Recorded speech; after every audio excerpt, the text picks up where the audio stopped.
Good evening, everybody. Father Christopher Johnson, thanks for coming to my stream. We're playing Rimworld once again, but we'll open with a prayer as always. O Heavenly King, Comforter, Spirit of Truth, who art everywhere present and fillest all things, treasury of good things and giver of life, come and dwell in us and cleanse us of all impurity and save our souls, O good one. So, we'll sit here for a minute and wait for you all to come in. Thanks for coming in. I'm, again, Father Christopher Johnson. And we are playing Rimworld. We're continuing the story of the Orthodox way. We're going to see how things go, because as we check in, and let's zoom in a little bit, shall we? As we check in, we see that things are a little bit dire. A raid had just begun when we ended the last episode. And what we have here is 2 raiders coming in. And they're both armed with firearms. And we've got one of them with a pistol, one with a bolt-action rifle. Quite good at shooting, that one with the rifle. That's bad news. That's bad news. Welcome in, everybody. Thanks for coming.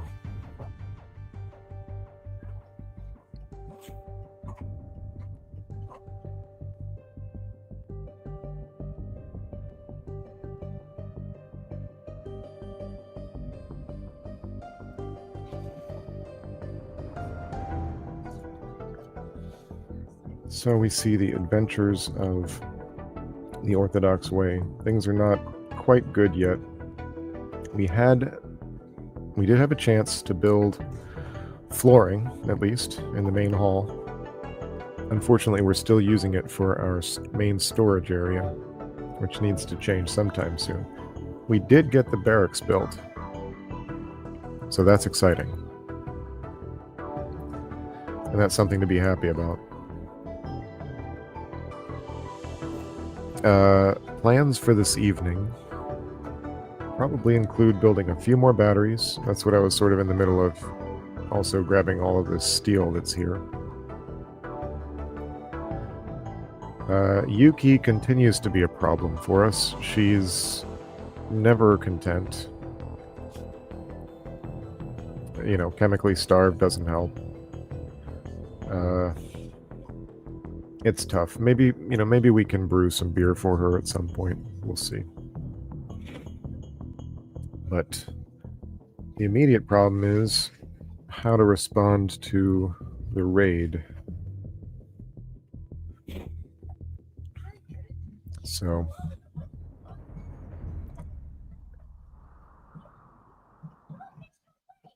now, should I make a prison zone? I wonder. So I'm choosing this moment to get some allergic reactions. Excuse me. Hello.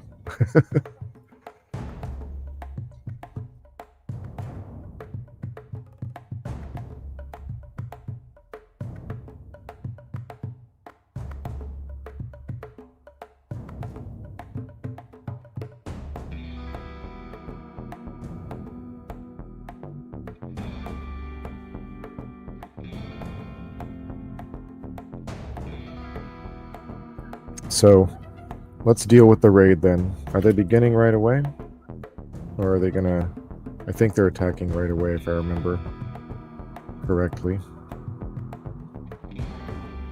I don't really see any need to get the people out just yet to respond to it.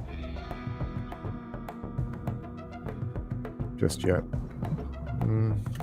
Although maybe now would be a good time. So... Yuki had a gun at some point, and she dropped it. There it is. She needs to equip that right away.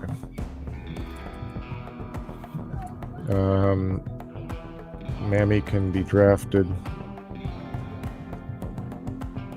Mooney can be drafted. Actually, Mammy, you go here, and Mooney, can go here. Rocket.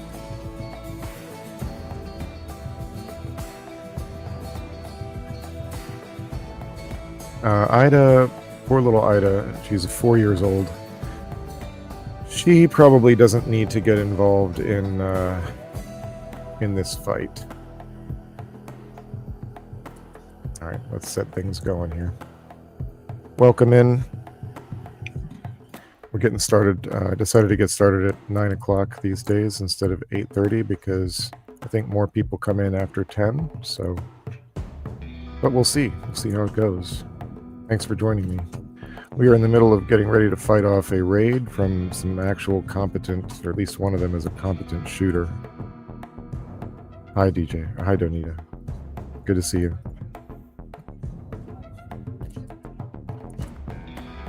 Yuki is still going to get that gun.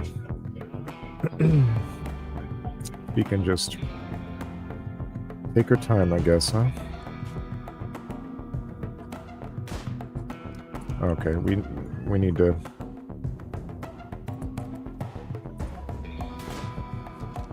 We need to take some risks here, unfortunately. This could be bad. Oh no.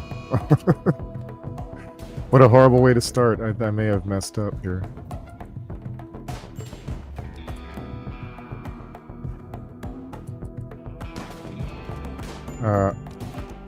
Oh my goodness.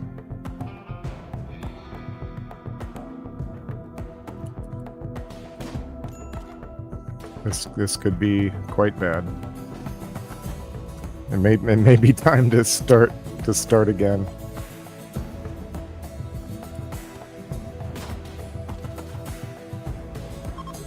We may be kind of stuck here.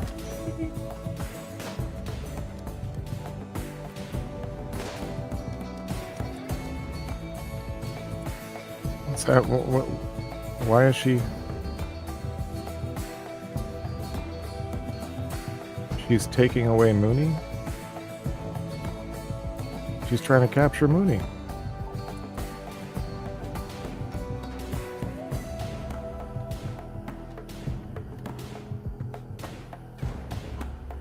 This is a complete disaster. A complete and utter disaster. A complete disaster. The new name for this video. This is as bad as it could possibly be.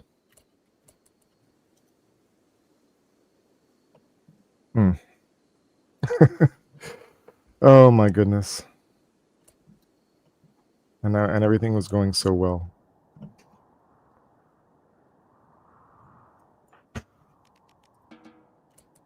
That's really bad.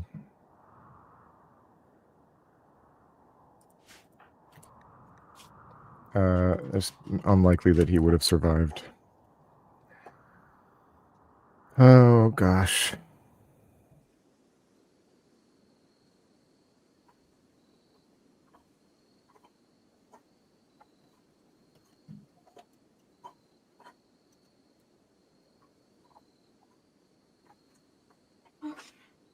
Well, how's everybody doing this evening?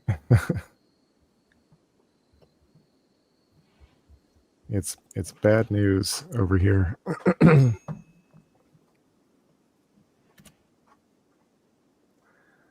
Let's see. Rocket has been shot to death. Computer, 15 minutes.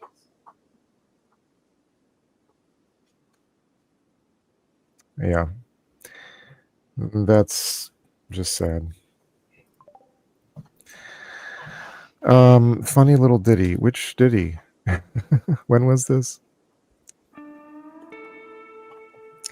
Well, thanks for coming in, everybody. It's a complete disaster. A tragedy has struck in the first 10 minutes of the stream. One person's been killed and another is... oh.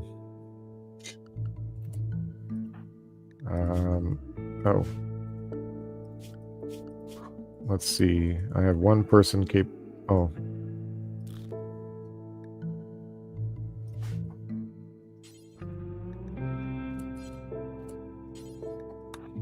Okay, this is...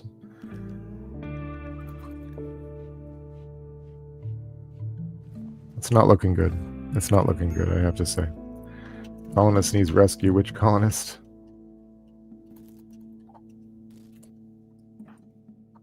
Did they just leave him behind? Oh, they left him behind? What happened here?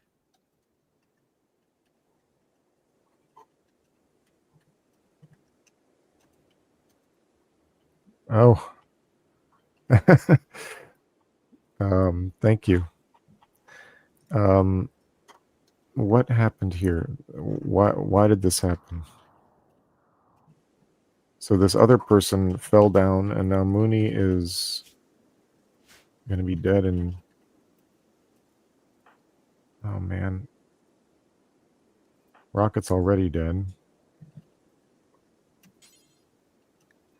Can Ida go out and rescue Mooney? That's the question.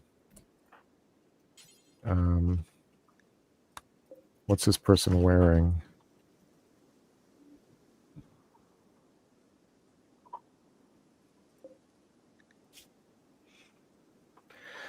It's not looking good. It's not looking good. So, welcome in, everybody. Disaster has struck. I've been demoralized again. Hey, how's it going? Thanks for coming. Disaster has struck again. I got to talking and I got to doing things without thinking very well about them. And as you can see from this blood trail, things are not going great at the moment. Yes.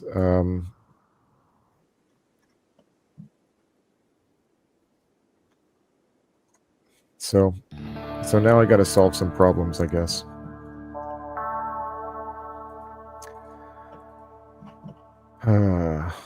One of them is whether or not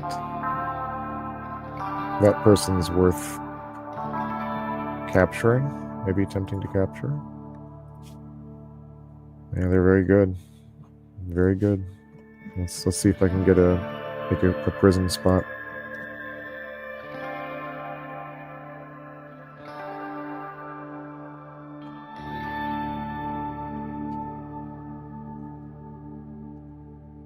Let's oh,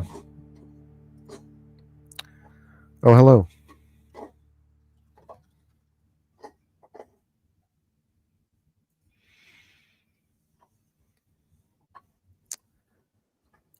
I am Russian Orthodox. I am Russian Orthodox. I'm certainly not part of the Russian state church. Welcome in, by the way. Thank you for your question.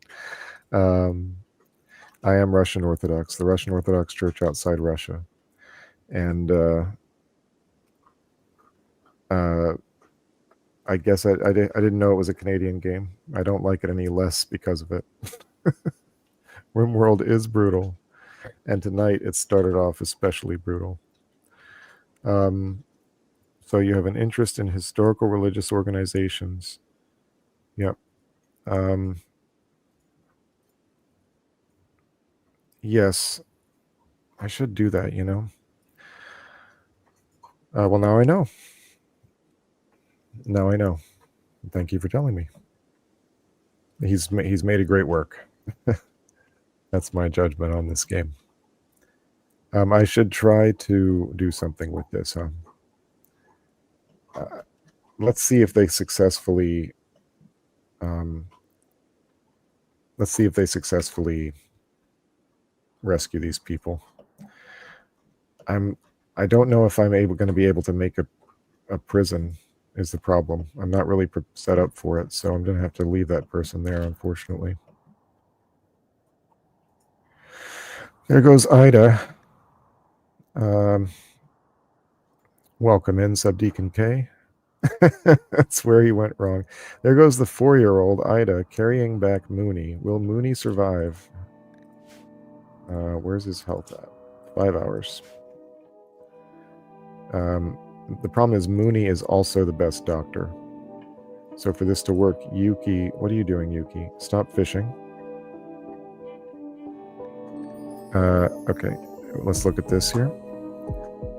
A war crime simulator made by a Canadian team, and yes, okay. Interesting. Interesting take. Interesting take. Got it. Professionals in the field of war crimes. Subdeacon K. What do you think?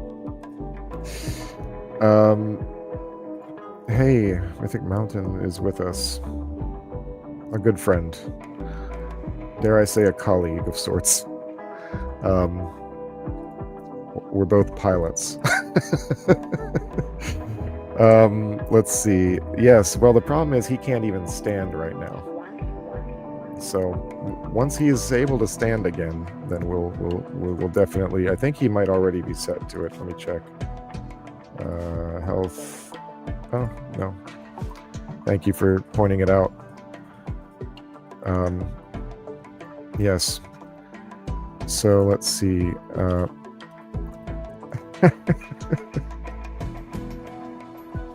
Clearly, Canadian history is more interesting than I gave it credit for. All right, but let's see if we can pull ourselves out of this one here. Shiny the Rhiny, what are you doing, buddy? Where are you going? What's your plan? Just wondering. Consuming dandelions. That's a very rhino thing to do. Yeah. Yep, we're using ideology at the moment. We have a religion called the Orthodox way.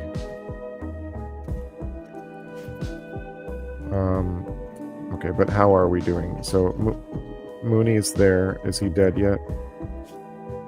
Okay, Yuki. Please hurry. Please hurry. 2 hours. 4 hours. 3 hours. Okay, he's not gonna die.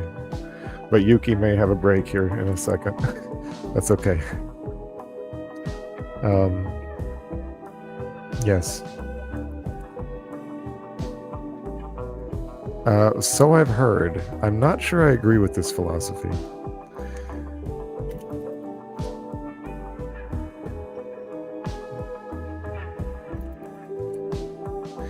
Alright, so it actually, we did lose Rocket, who was, you know, a recent addition, but, and I suppose we should probably bury him.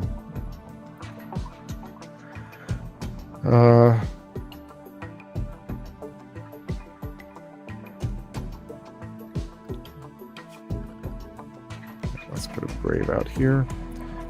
I don't know, where's a good place for a grave for these people? Near the geothermal. It's arid shrubland out here, I think, so don't really want to plant it in the actual dirt, but I don't know, the seaside's not terrible. I don't know who's going to do the building.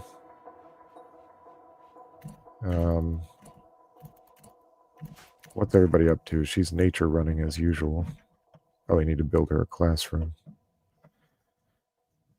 It's kind of rough going at the moment, isn't it? Because everybody's so messed up. And I kind of want them to get better before I focus on doing a lot of other stuff, but Mammy's doing stuff anyway, huh? She's just getting the rice, keeping us alive. Yeah, I think, you know, the problem is if I focus too much on playing the game well, then I won't be able to make the kid, yeah.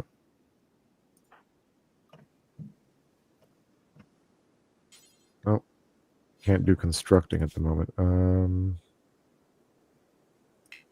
No, can't start until she's 10.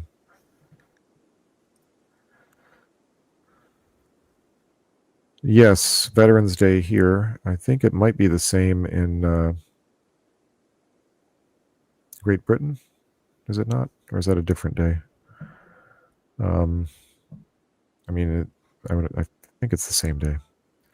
But yeah, we got Veterans Day tomorrow. All right. So who can build it right now? Yuki is in trouble, in danger of breakage. Can Mammy do it? Yeah, we're kind of in trouble, honestly, but we've been in trouble. So technically she can do it, and she should.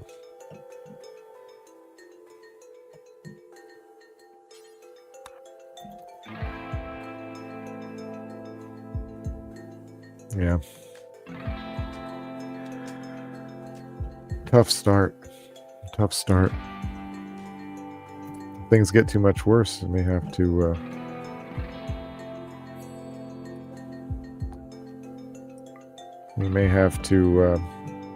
play a different game. We'll see how it goes. We'll see how it goes. Here comes Ida doing the business. Okay. Rocket is buried. Can we get these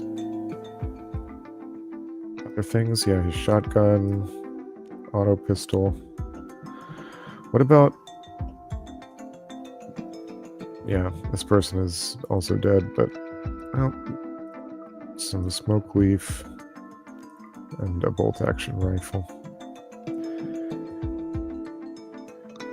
A sad story, written in blood. Welcome in, everybody, to Rimworld.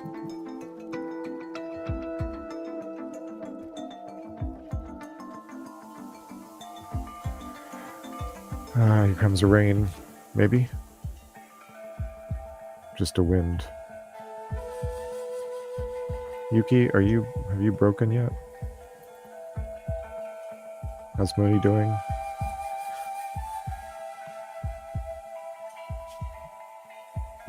Okay. Just lost a lot of blood. Nothing shot off, but he's already 68, so he can't really... I mean, he's honestly lucky to be alive. I thought they were going to take him away into slavery or something, but I guess whoever it was that was carrying him just collapsed from blood loss herself. I guess she took a bullet or two in the gunfight. That's Rimworld for you. Yes. I can do it. I'm resistant to what wisdom in these games. I'm so random that I react to things. I'm not recommending my playstyle at all. It leads to failure.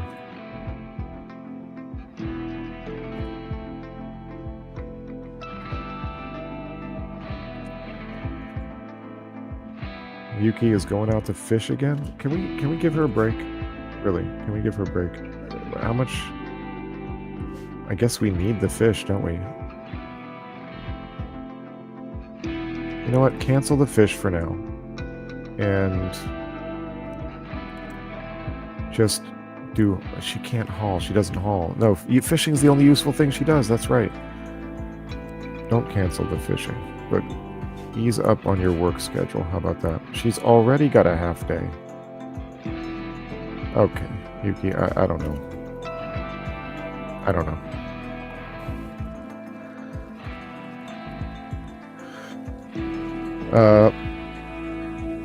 Subdeacon K says one more note on that and I'll stop because World War I is my kryptonite. Okay. The Pogues did a cover. What is the Clash song's Spanish Bombs about? Is that about like 19th century stuff, or is it about 1960s and 70s or 40s and 50s? Or is it about all of them together?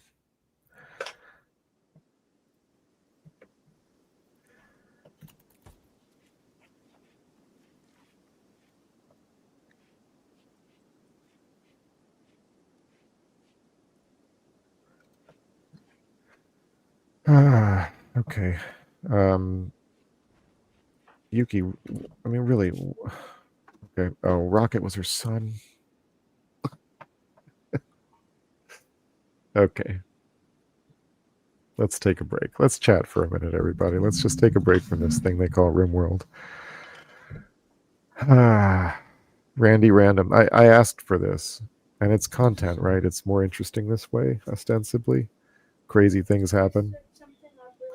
But the funny thing is, like, when I picked Randy Random for content, because I was like, oh, it'll be more interesting, more crazy things will happen. But I do pick Randy, but if I do, I'll make the difficulty lower. And now, and it accommodates my crazy madcap non-maximized. Yeah, exactly. Mythic Mountains RPG has got it right here. Let's all relax and talk about, just some chill topics for a little bit. But man, he's really doing a number on me, because look at this. Let's have a look at this. Right? It says my son Rocket died. So the guy who got shot to death just now. So they just had this tearful reunion, I guess. Rocket, because Rocket was a new addition. And she's hungry. And she's chemical starvation. And Samantha. What, Samantha's the one who shot Rocket.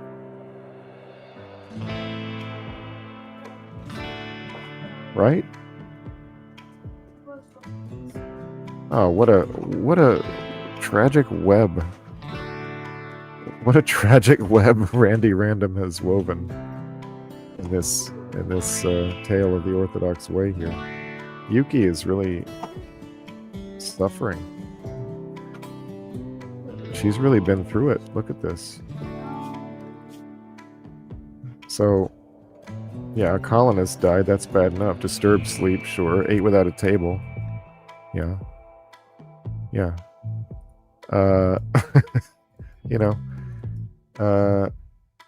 Awful barracks. That's my fault. It's all my fault, really, at the end of the day. It's all about the drama. That's the promise. The only promise Randy makes is it's going to be dramatic. So here we have poor Yuki. And here's the thing, right? So Yuki shot Rocket. Or no, Samantha shot Rocket. But Mammy and Rocket, I mean, who shot Samantha? Who done it? Who shot Samantha? Let's find out together. Log. Yeah. Mammy hit with a shot.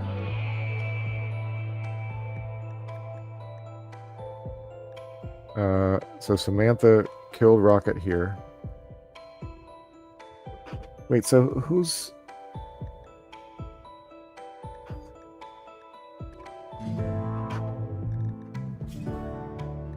Who is Samantha? It says... Okay, the needs. So Samantha's her niece. So her niece shot her son to death. And then... who finished the job on Samantha? I guess she just bled out. She tried to kidnap Mooney. And who was Mooney to these people? So Rocket was his rival somehow. Not really anyone. So Samantha just was a member of these slaving raiders. And, yeah. Exactly.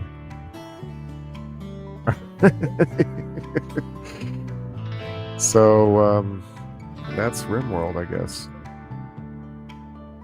Tough times. Tough times indeed.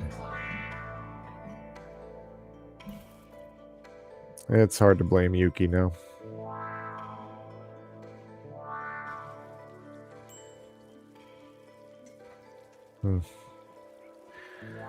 We move on. Okay, but maybe it would be good to... What do we have here? Is this cotton? It's cloth. Yeah. How many sandbags can we make? Maybe we should at least make some sandbags here. Just basic defenses. I really have neglected it. Because I think it was foolish of me to run out there and try to take them on right at that corner. Just a classic blunder. So I think what we'll do, just to protect, I think we'll try to protect the...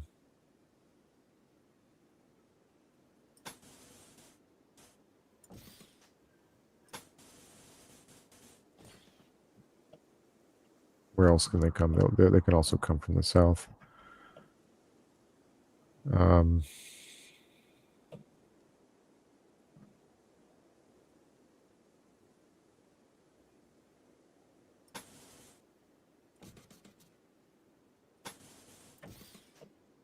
Okay, that's one way.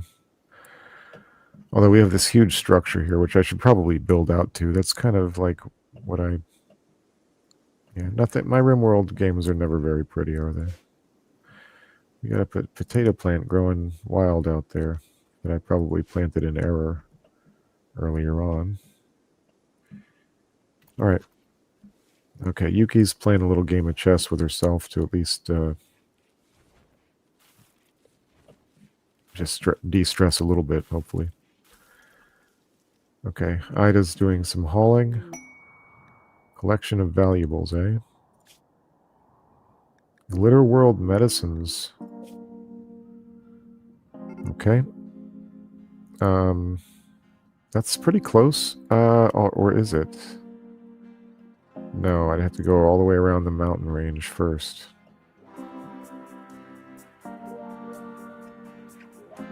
Yeah. Oof. For 8 Glitter World medicines?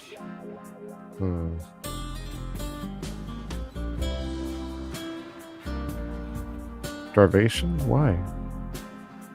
We're not low on meals. Oh, Mooney. Is anyone tending to him? Nope.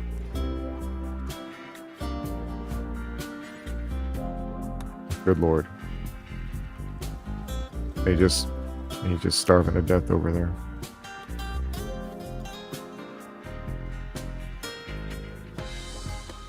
Okay, sorry about that. See?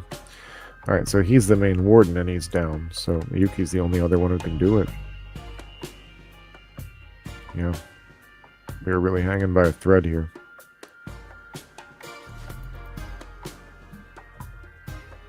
We are hanging by a thread. So... Uh-oh. Crisis of belief. Gosh.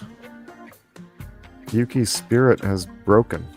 As a result, she was forced to question everything.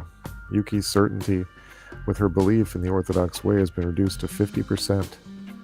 To come to terms with her belief, Yuki is now hiding in her room. Okay, that's bad. This happened because of poor mood. The final straw was chemical starvation. Well, at least she fed Mooney once before she made it to her room.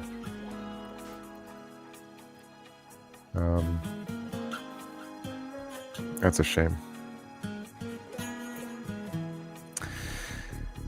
I mean, I'll tell you, if the music matched the tone of what was happening in the game, I don't know if I could play the game. Yeah, save Mooney. Well, nobody else can feed him, literally.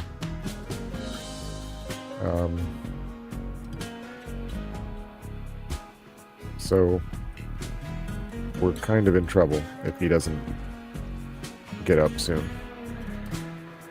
Or he's in trouble anyway.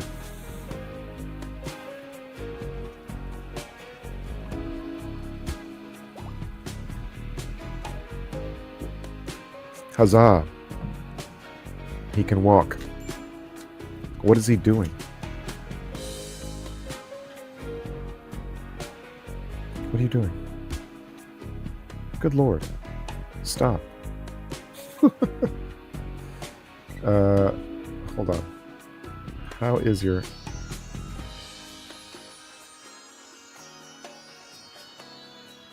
He's frail. Look, maybe you don't need to be...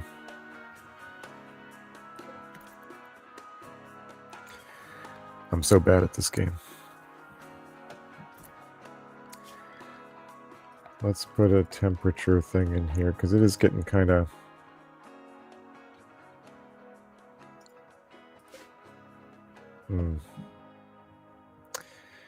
It is getting kind of hot in the barracks. I know I'm an event into the battery room, but I don't know. Let's hope for the best. Let's hope for the best. So, yeah, how's everybody doing this evening?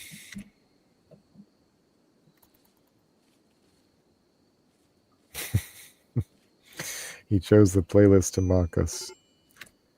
A major break risk, probably Mooney. Yeah, that makes sense. Okay, he's eating. He's going back out to build. He's on a food binge. That's not good. That's not good.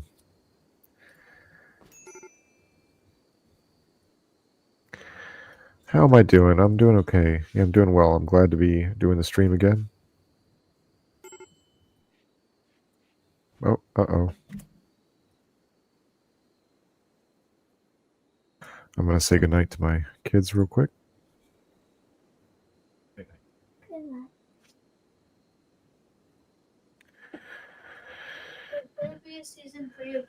Yeah, so, oh, wait, what's Mooney? When I wasn't paying attention. What happened? Oh, he smoked a joint. That's what happened. One of those smoke leaf joints that I brought back in that was salvaged from Samantha's dead body, Mooney has partaken of. The problem is he's a 68-year-old man with blood loss. He's already frail. He's got 3 gunshot wounds. Moderate blood loss. Silly guy indeed. A very silly thing to do, Mooney. A very silly thing to do. That's not the Orthodox way. Not when you've got severe blood loss and you're trying to also build a sandbag barricade to protect your friends and loved ones. I'm gonna let him crawl. He can crawl back for that one.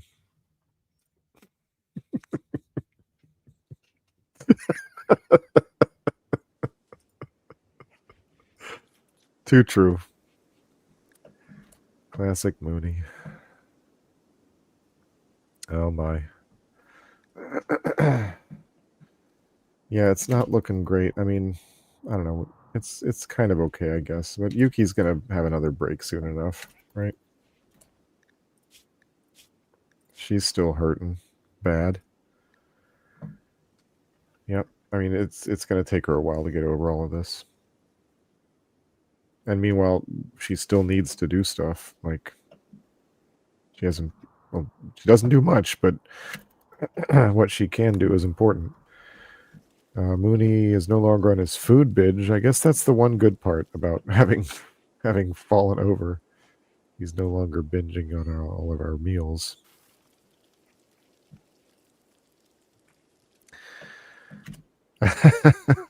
Yeah, when you say the word Arizona, you just think just prickliness. That seems to have been Mooney's philosophy, I suppose. But let's see how we do. All right, we're going to finish harvesting the rice.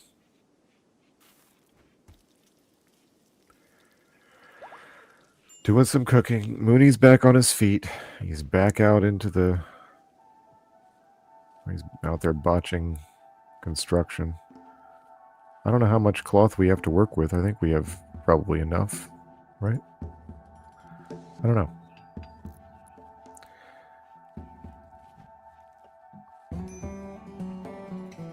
Heat stroke. Now who's got heat stroke now? It's 113 degrees outside. Goodness gracious.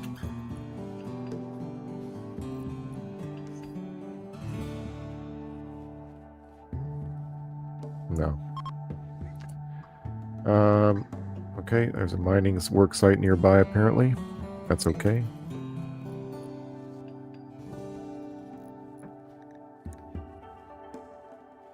Yuki's still out there fishing. Mad hares. A psychic wave has swept over the landscape. Your colonists are okay, but many of the hares in the area have been driven insane. Okay, that one's way over there. And where's the other one?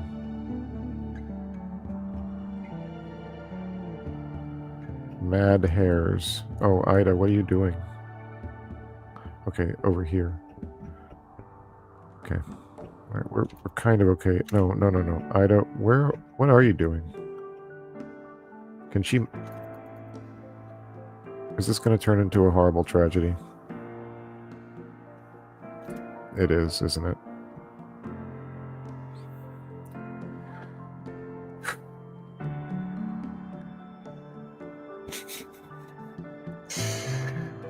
All right, here we go. And you know what? I forgot to get Mooney his gun.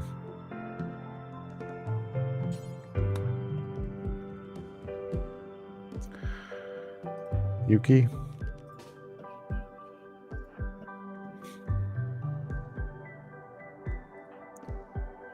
Mammy?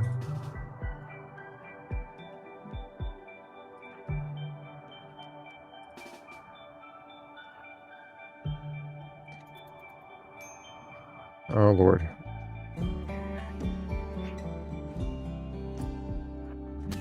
Kill the rabbit. That's your only chance, kid.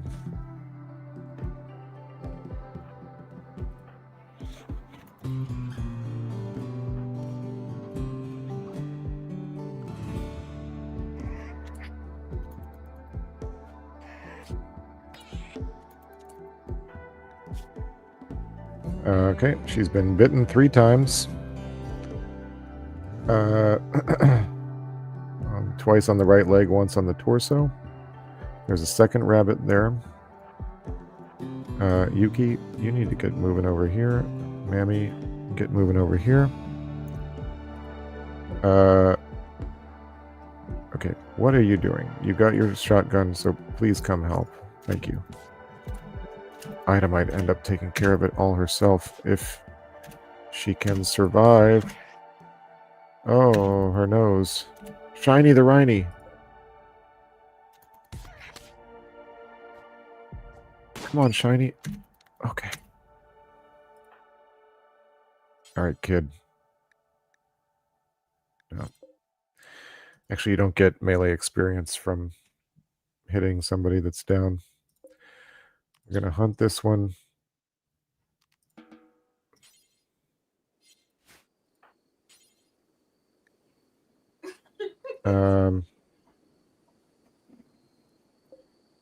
Alright, just carry it. You're good.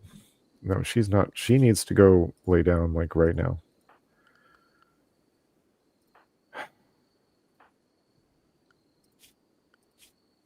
This is bad.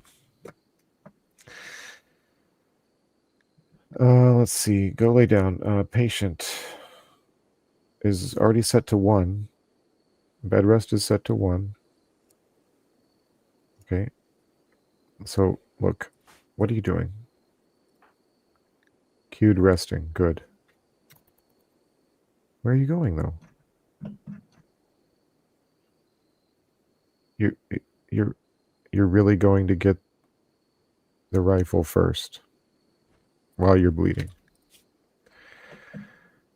Yuki, you're good. Mooney, go back.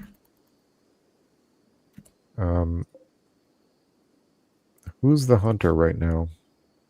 Mooney. And Yuki's what? Just swimming?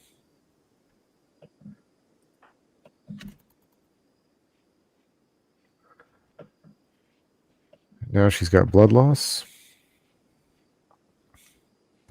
She's going to the bed. Okay, she's there. Mooney, tend to Ida.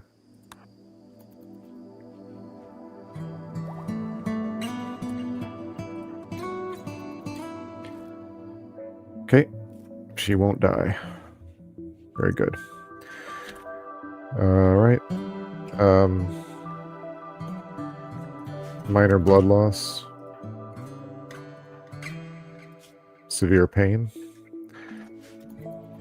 Poor kid. 4 years old. Okay.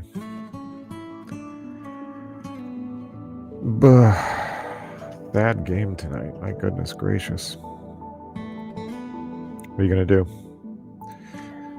So, anybody got any questions? A very chill Monday night. Oh, a flash storm. Okay. Not a lot of wood to catch fire, so let's hope it doesn't turn out too bad. Let's find out.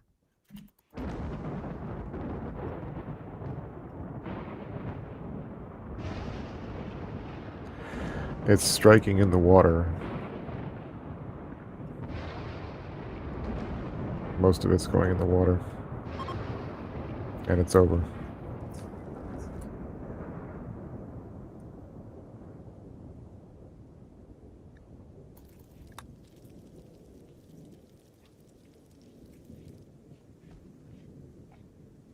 All right.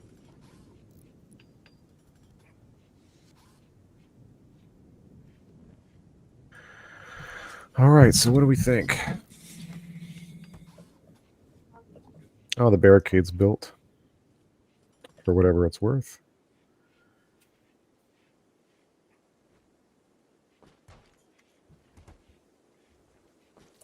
I was going to build more batteries. But everything has just gone to complete crap. Everything has completely fallen apart. And that's what happens in Rimworld sometimes. That's okay.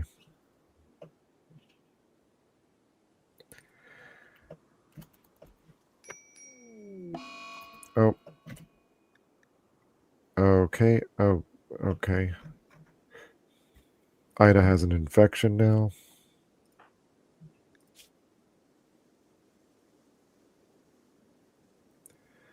Bacterial infection in the wound. It's you again, Mooney. Okay. And pretty good quality tending on the infection, but let's... Mooney, why don't you do some other stuff, bud? Do some cleaning in the barracks here. Alright. He's off to play horseshoes. Yuki's also playing horseshoes. Ida's resting. Mammy's cooking. Let's get back to some building of some sort, shall we? Let's find out. Now that all the sad part's gone for the moment. Boy, that was rough. Okay. Should I leave a space open, do you think, for maybe extending the barracks out? Something like that? I will for now. Yes, we'll cancel that for now. But let's build some power out there anyway.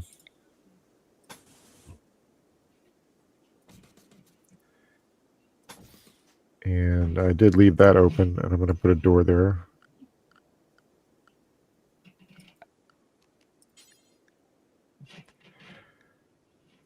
Yeah.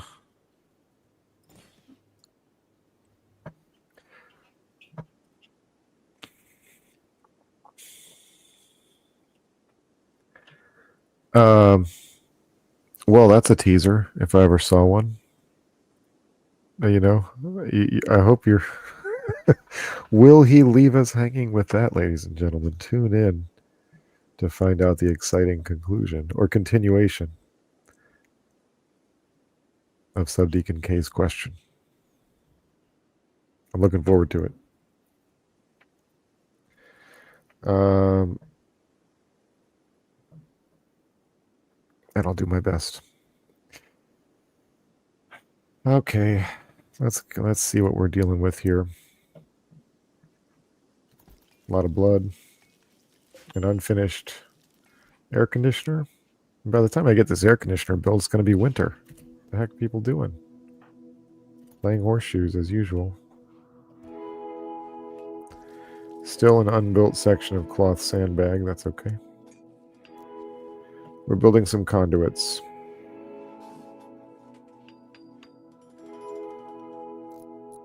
Okay, air conditioner is built. How are we doing with power? Grid access. Oh, how much power does... Oh, because the... Okay. They're not actually being blocked, I think. Are they? Is this blocking the wind? Do you think? Is any Rimworld expert out there look at this and say, is this blocking the wind? Is that why my power just went? Or is it just not windy right now?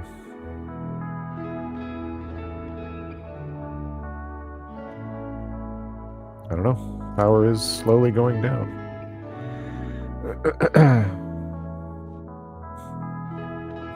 Just remember. That's it. Oh my gosh, Raw. I mean, you know, that's... What a stinging indictment.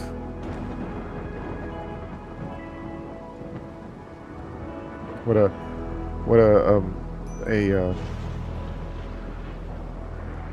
a deft rebuke. A chastening, like a chastening from the Lord.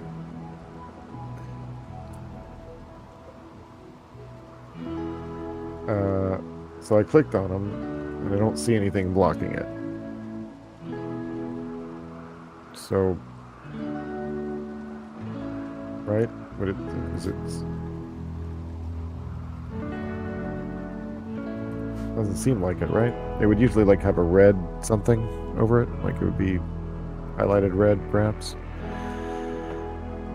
But no, they're going strong now.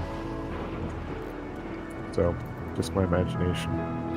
All right, we do need to. Is anyone set to mine? It's Mooney, when he's not busy constructing, doing other stuff, repairing. And there he goes, back to getting the steel. We're doing well.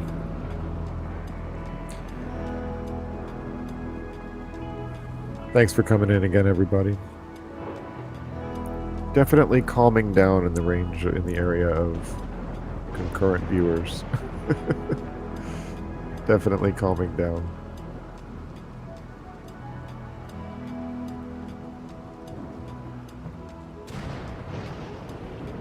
Returning to the mean, perhaps.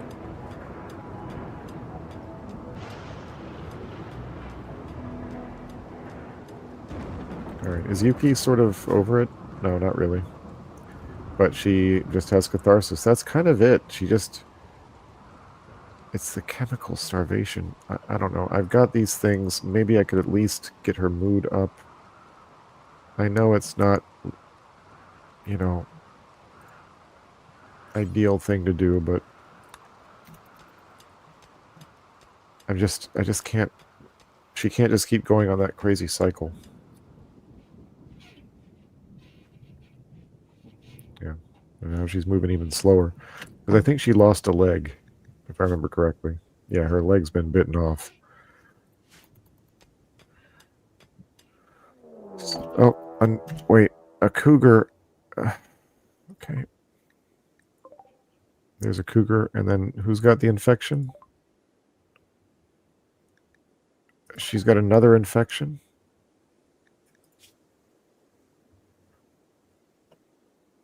What is she even doing? What are you doing? Nature running again. Girl. Go to bed. Okay, this will at least get her back to the...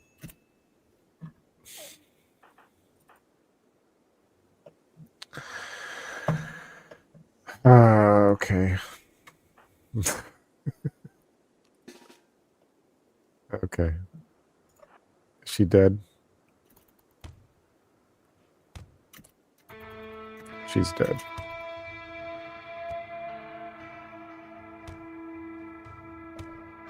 She's dead. There's no way she survives this. She's still alive somehow. Cannot crawl. Oh my. Death in 2 hours.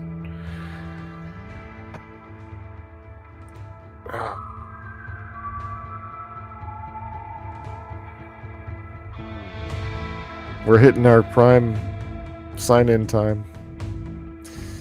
We started with a raid. We're an hour in. We've got another. It's not even a raid. It's just a horrible, dramatic. Yeah, the music does change when combat starts. And now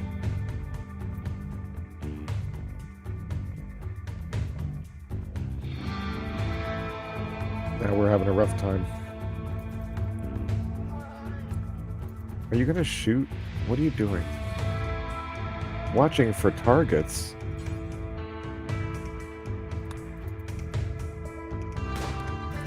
What are you doing, dude? Why is this happening?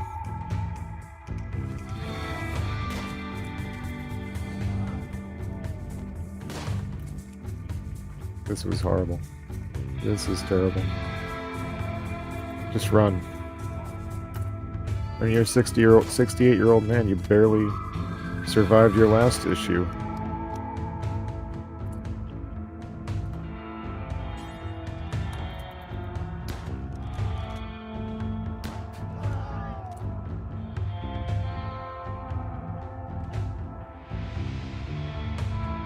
Okay. He's dead in 7 hours. She's dead in 9 hours. Ida's infected. And Yuki is dead in 1 hour. Bleeding 1,049%. Well, at least she'll be out of her misery. There's no way to save her.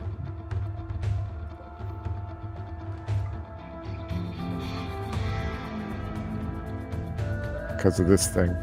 Because I was too concerned paying attention to Ida's infected arm, and then I unpaused the game thinking only of Ida running back to get to the barracks so she could lay down. And instead, we've lost another colonist. These two can undraft. And what now? Pending to Mooney. Okay, fine. Butchering? No.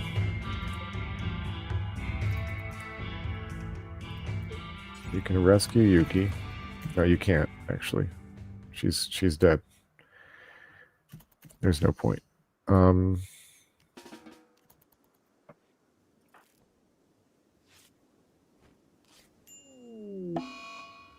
Okay, Yuki's dead.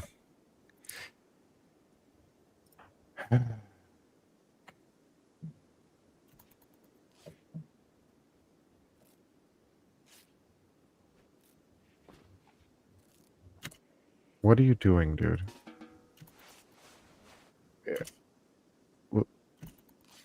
What? You just bleeding on the ground? He's just tending to himself, standing there, bleeding.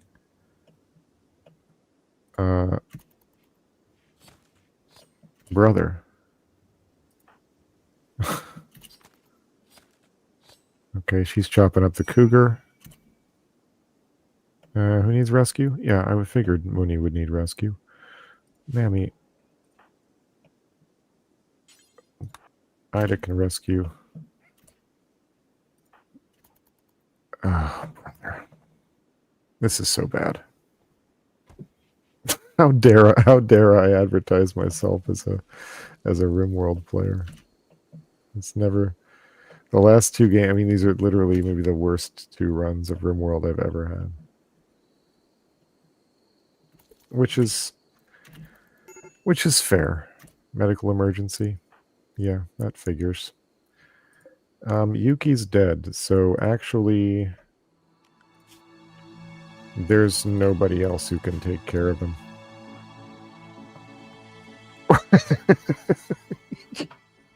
I don't got this. I don't got this. I don't got this. What should I get instead? We're gonna we're gonna I think I'm gonna be bold. Should I be bold and declare this experiment failed? It's my fault, of course. I mean, I haven't played the game properly. I've been talking and doing random things and paying attention to one character at a time instead of the whole colony, and not making the right kind of plans, and yeah. So I don't know. I got this. Yeah. Well, let's find out. Let's find out. There's no doctor anymore. If Mooney dies, he's dead in 3 hours, and there's no one who can tend to him.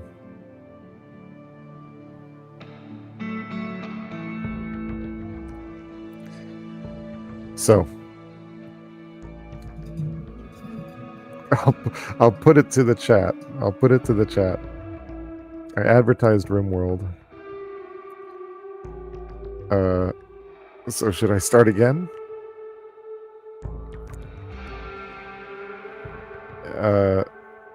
Should I just watch everybody die? Because that's what's about to happen. Mooney can't move. Mammy can't treat him. Mooney's unconscious anyway. Ida can't either. It's totally tragic. She's running around as usual, doing nothing. Mammy,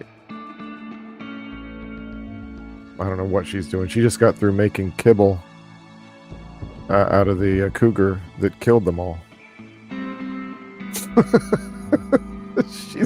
she's hauling kibble right now. She butchered up that cougar, and she made kibble from the meat.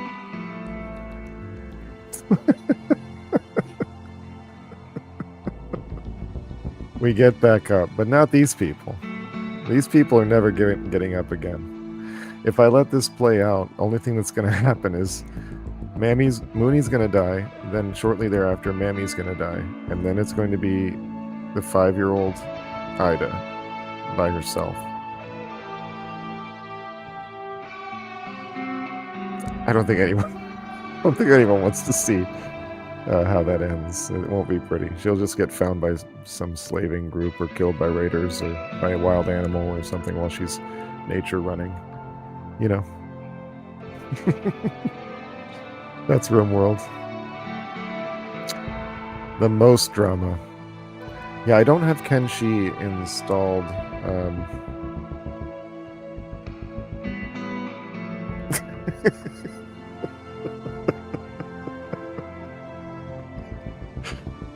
Yeah. So anyway, I can sit here musing about the misfortune of it all. Yeah, it's unlikely. It's unlikely. Wait, when? Hold on. When did Newt show up again?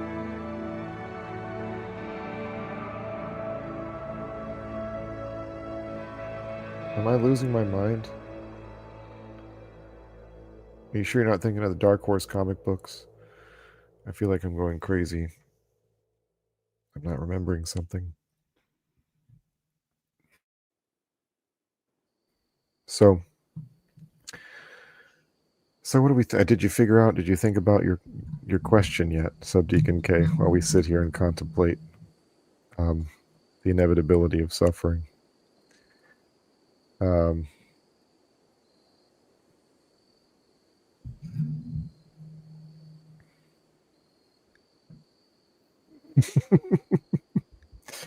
Yeah, I don't think dead air is probably the right answer, right? So I should probably do something. This run has collapsed. Well, that's a good question, and there's no better game to as a framing device for talking about it. How well we are just people, but I will say that we face it head on. There's really nothing. I'll leave the question up.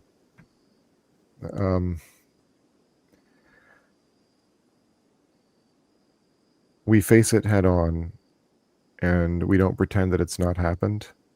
Or, we don't pretend that the main goal is not to make people feel better. The main goal is to contemplate our own death and give thanks to God for our life, for this person's life, and reverence their body. If they have a church in the funeral, we kiss the body like the icon of Christ that it is.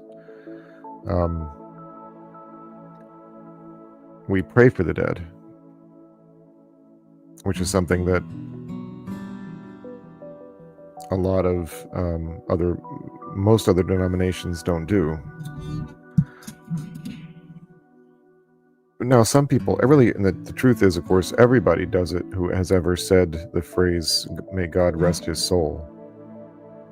That's praying for the dead. But we pray for the dead forever. At every liturgy, at every, and 4 times a year, there's a service, special liturgy, a vigilant liturgy, Vespers, Matins liturgy set aside just for the dead. We take it very seriously. The fathers teach us to be contemplating death all the time. And we're all raised on the lives of the saints and especially the martyrs.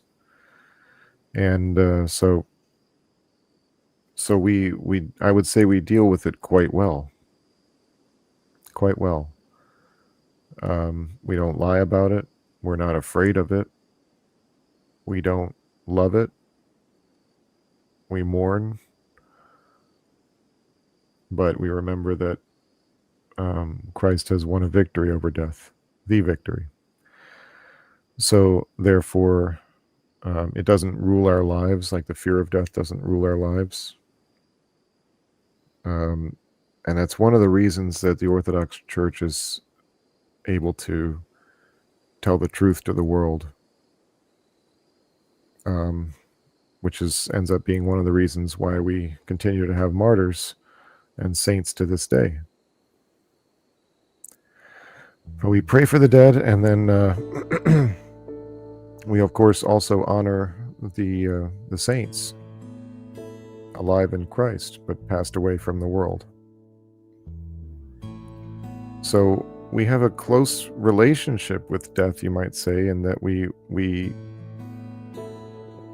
the body of Christ, so we have tamed death. I think there's one hymn, I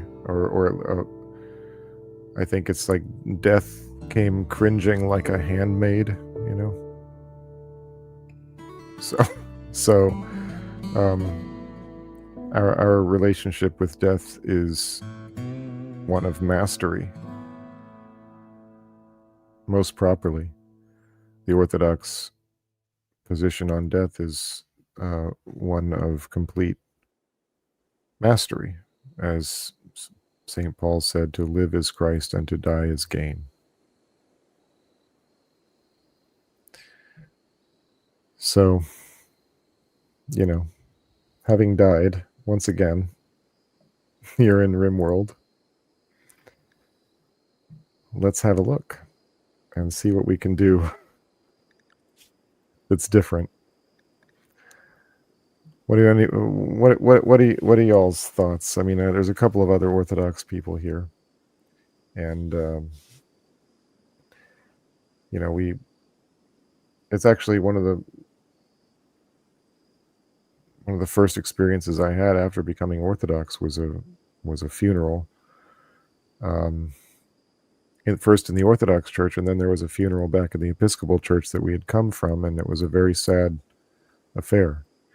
Even though the Orthodox funeral was not happy exactly, it was joyful because the person who had died had converted just very briefly before his death.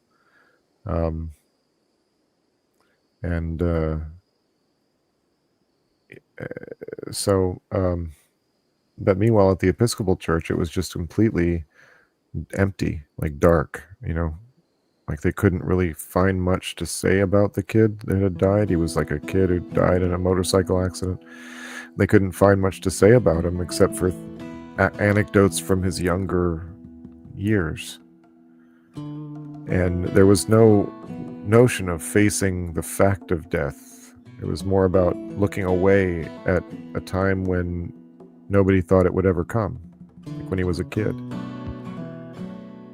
So that was an opportunity for a very young me at 7 years old to notice. That's like the kind of thing you notice and you feel the difference in the way the people in the room feel. So it's a major difference. We're not like Hindus really in any respect. There are some spiritual techniques, you could say, like we practice, or we try to practice, what we call dispassion. And dispassion could be thought of as detachment, but we're not. I don't know. I'm not very spiritually advanced, so I can't say that there's, But from my experience, the thing is, it's not that you're not detached, but you're dispassionate. It means you're not controlled by your emotions, but you're not separated from them. I think there's kind of an important distinction there, because there's a time and a place for everything. I think probably a pretty important distinction between detachment and dispassion. So, for anybody just joining us, I'm afraid that it's bad news. We've died again through my own foolishness, as usual. But that's how we like it. We have 2 people mortally wounded, nobody who's able to treat them, and the only survivor after they die will be a 5-year-old girl. So let's move on, shall we? Let's move on.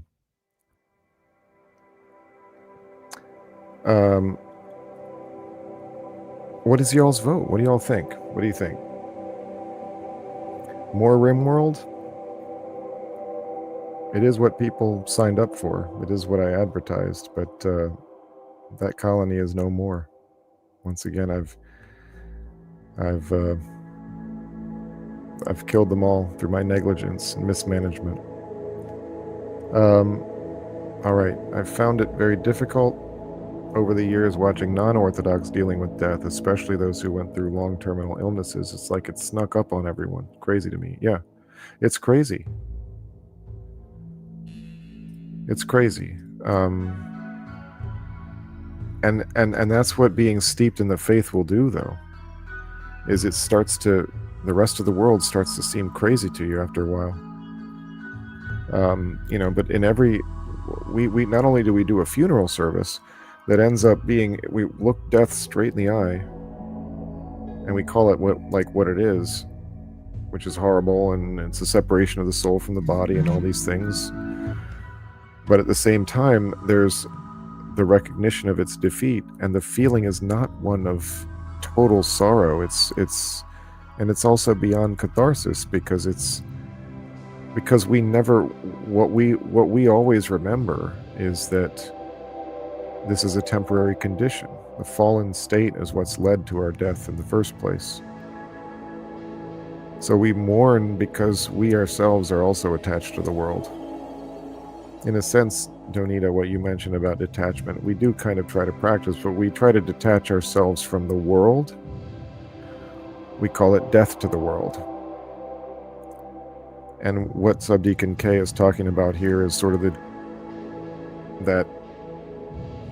that tension or dichotomy or contrast between the world and the Orthodox Church. I don't know how I'm going to deal with those things. I mean, I've certainly spent a lot of time thinking about it, though. A lot of it due to the church, a lot of it due to just things in my own life. But I think your life benefits when you think about your destination and your fate, which is the common fate of us all.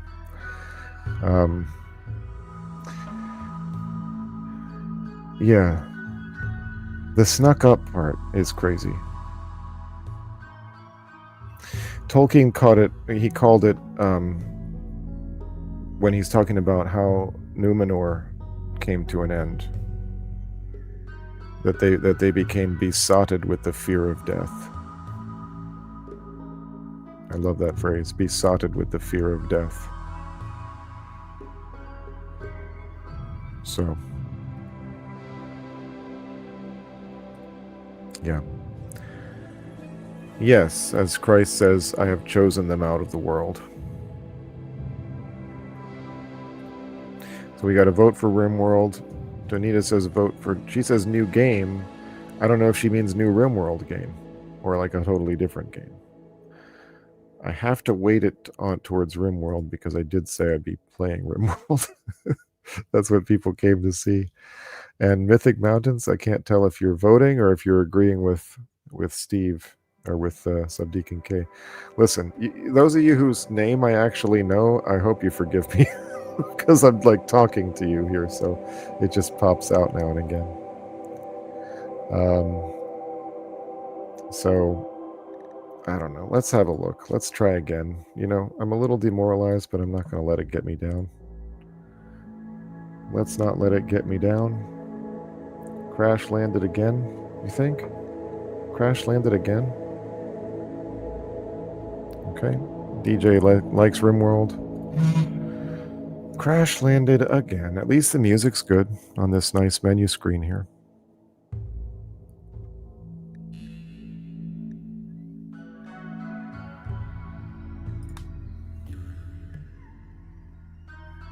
Do I dare? Do I really dare to choose Randy again?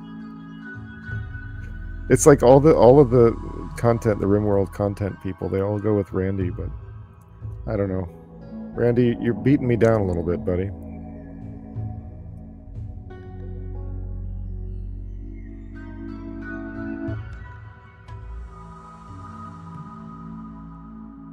So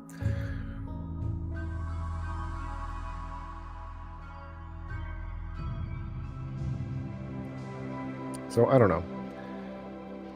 Chillax is what she sounds like. You don't hear the music?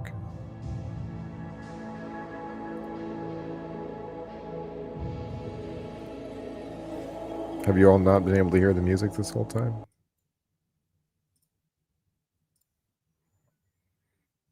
It says share. Man. Okay. Share system audio. Pretty sure. Yeah. Okay. Well, share it again. Yeah, I turned it off briefly to just to make sure I was sharing the system audio. Well, we got three options, you know. We got the classic Cassandra Classic. It's a curve.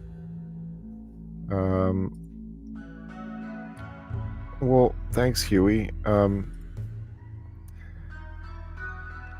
tell you this. I think if I'm going to do Randy, I'm gonna set it back from Strive to Survive. I don't feel ashamed. I've now displayed my incompetence twice and led 2 colonies to a totally tragic, probably avoidable end.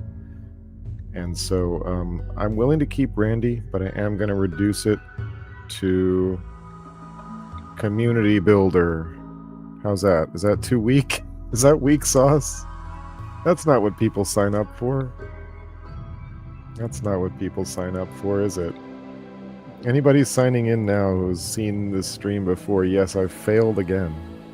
I have failed again, and we are now trying our 3rd crack at the Orthodox way. Huey here says he wants Randy. I don't know if Huey can be trusted, though. An effort was made. That's an honest, true statement. We won't say how much of an effort, but an effort was made. Yeah, well, there you go. Seconded. Danita's signing off. This is Rimworld. You just want to see the chaos. You just want to see the chaos happen, and you don't really much care how. And I get that. Slightly change your strategy. Go from, Father, I suggest you go from sucking to not sucking. So many little things. Well, he didn't say little, I added that can increase the things you're not doing. You should be doing them. I take your meaning. Yes, a very, very kind and polite way to tell me that I'm not doing so well in the Rimworld department. I'll tell you what I'm going to do. I'm going to put it back to Strive to Survive, and I'm going to put it on Phoebe Chillax, and we're just going to do that. And I'm sorry. Because, you know why? I'll tell you why. It's the same reason I don't like insects. I don't like making the death tunnel with the traps and all of that. It doesn't feel real to me. It just doesn't feel like how people would actually design their... Like, people definitely set traps or use like a natural barrier and stuff, but when people create these insane, like, sort of murder hole sort of labyrinths for people to go through that just get all the fire blasted into them and everything, and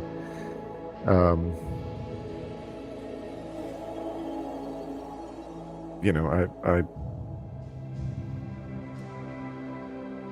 my mind doesn't go that way. It doesn't go in that direction. I'm like Mythic Mountains. I like seeing how things play out and kind of rolling with it.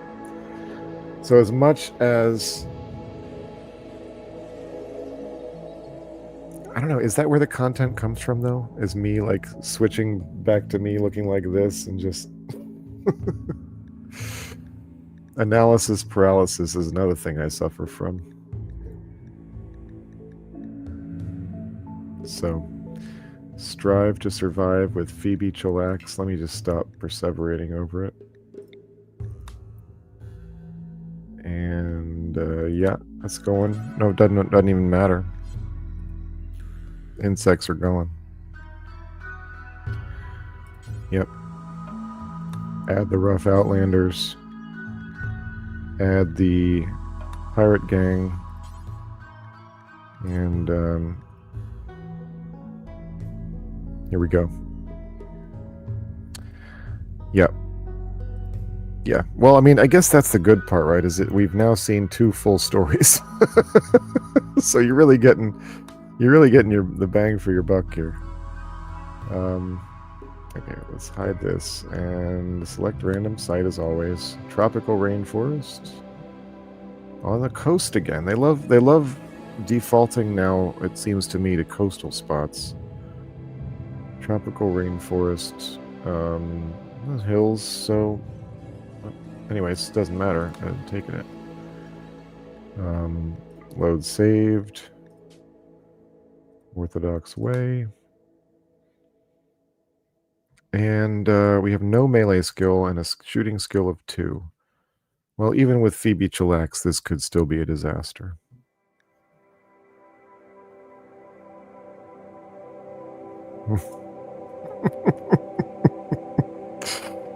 Yeah, yeah. Maybe I should just, next time I should just say I'm switching over. We're going to see how it goes. Oh, brother. Okay, well, it is what it is. Here we go. Here we go. Wish me luck. Say a prayer for me.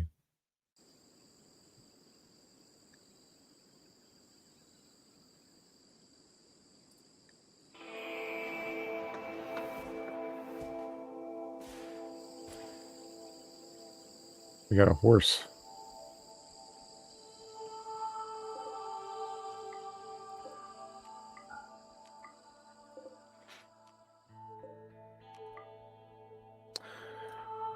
So, shooting incapable of, two people incapable of violence, and one man who has a skill of 2.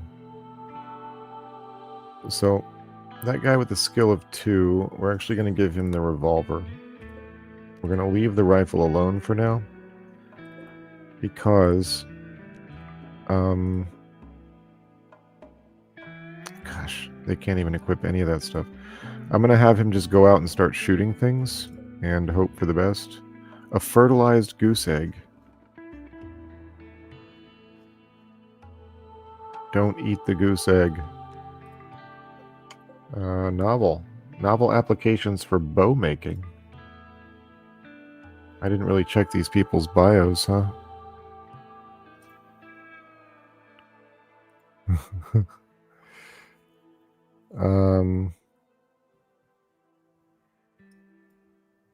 So, yeah, so let's have a look at the surroundings here. We got a pretty good spot. That's a good spot. Stuff out here. There's some components out here. Some steel out here. A lot of steel. That's good. Steel there. This would seem to be a good spot to make our start. So let's do that.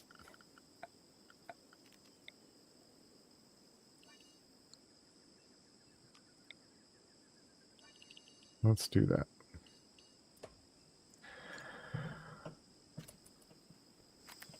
Okay. Olaf, since you're the only one who does anything violent, you can wear all the armor.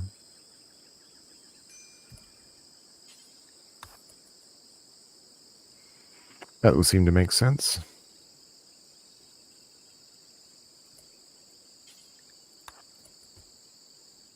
At least it makes things simple. All right, let's get this wood too.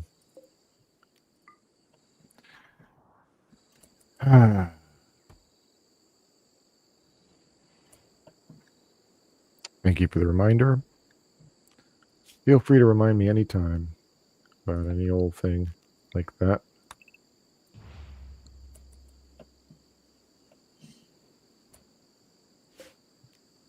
That's a good steal. Can't forget the components. Now, previously, I had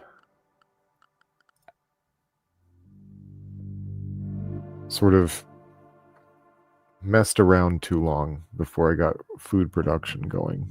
And there's always this sort of tension point. So I need to, yeah, we got tropical rainforest here.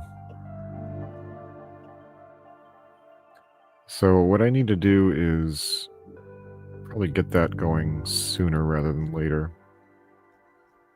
So let's identify a growing spot. Let's look at the fertility. I always forgot to do that before. Okay. There's actually there's fertile ground here in the. Okay, so they got rich soil like just here in the floor of this. Yeah, rice is good. So yeah, there's a big patch of rich soil over here, but I'm not going to move over there. It's got a bunch of mud too. That's not fun. Oh wait, rough sandstone. Anyway, Still not where I'm going to live. So there's just this tiny spot here of rich soil. So I'm not going to worry about the richness then right now. As long as it's not stony. Yeah, we got marshy, but we don't have stony. And that's fine. I think we'll maybe we'll make it out here, actually. This seems good, because this right here looks like a perfect logical setup for a place to have our kitchen and freezer and stuff. Yeah. Alright, rice is decent, and it does work okay in most environments, so we're going to do that. Zone. Growing.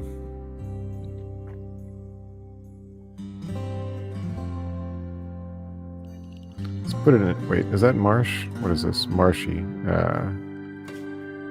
Wait, what's the fertility? Fertility is 100. Just the walking speed is terrible.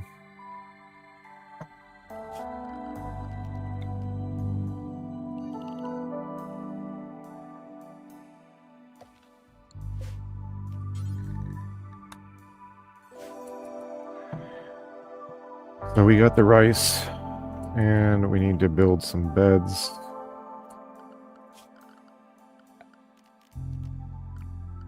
Do I really need to do that, actually?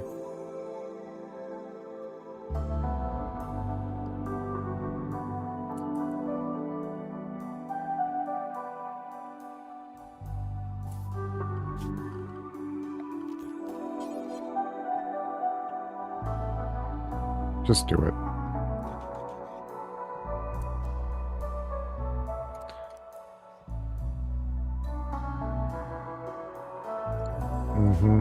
Good point. Chop trees and walls first. Good point. Yep, okay.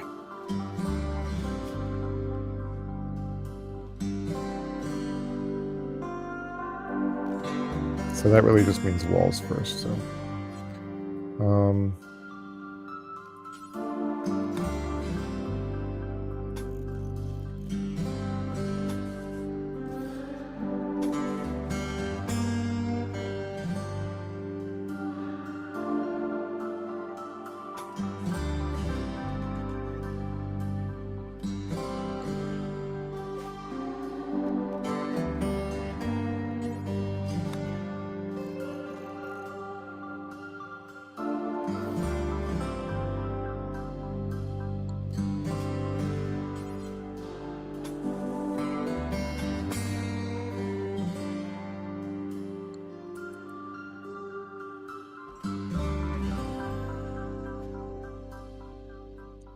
No, I died.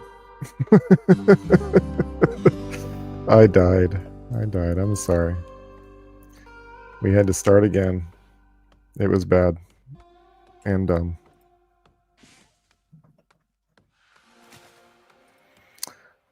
That's what I should be playing instead. I should be playing Bannerlord right now.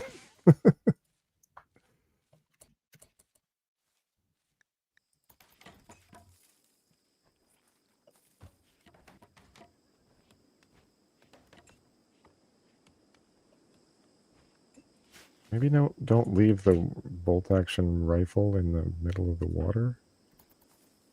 Oh, Lee's throwing up.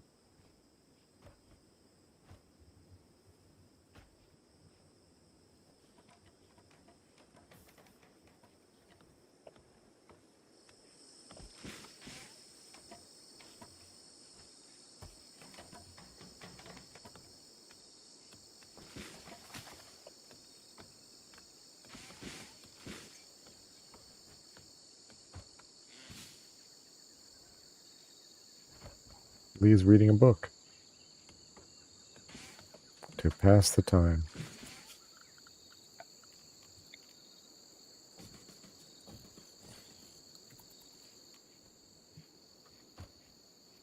Yeah, that'll keep him occupied most of the day. Oh, packaged survival meals.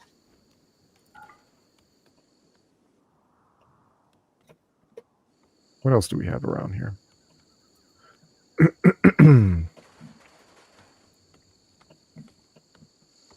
Yeah. It's this crappy flagstone stuff too.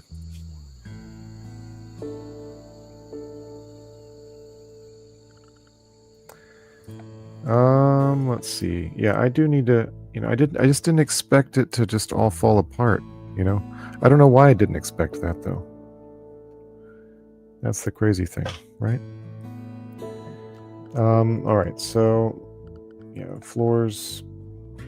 Let's just do wood for now. People like wood. It's a lot though.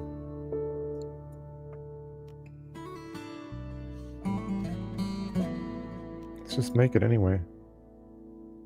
And very flammable. Let's hope for the best, shall we? That always works out.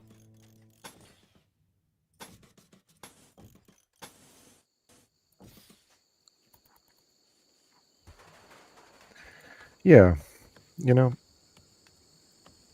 I think what I should do maybe is not advertise the game that I'm playing for the live stream. It'll just be Father Chris's gaming live stream. And then if things go bad, they go bad, and I switch around, and I talk to people and let things go bad from time to time, and then yeah, the trees have been getting chopped. You're saying chop more trees, different trees, outside trees. Probably a good idea. Let's do a little bit of that, shall we? All these adjacent trees can go. Really just anything that's right next to the doors.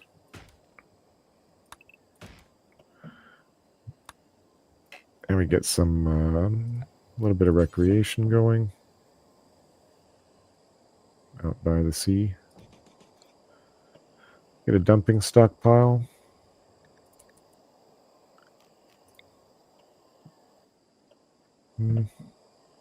This is fun.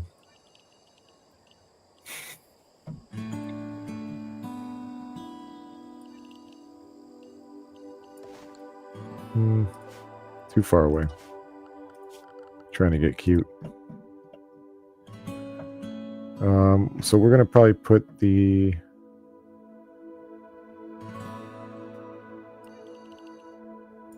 just put it there.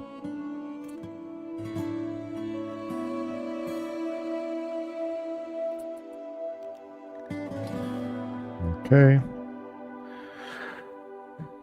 Here we go. What are we doing? Here we go for. What did I miss?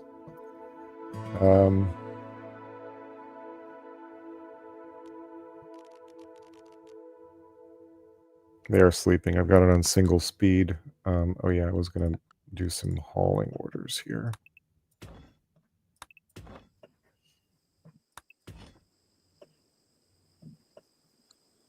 That's probably good. That'll give them plenty to do.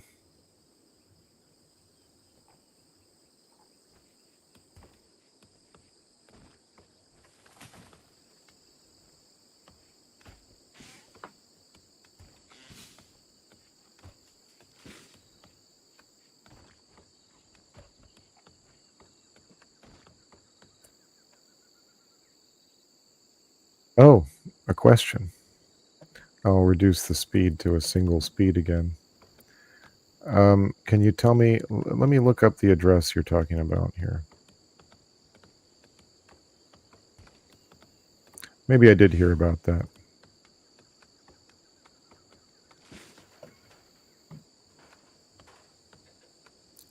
Well,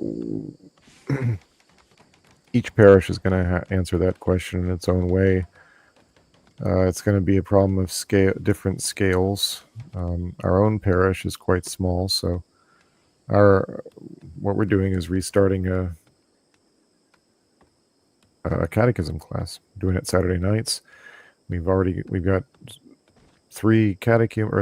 one catechumen, 2 inquirers, and a young Orthodox man that's just would like to learn more about the faith, so he's coming as well.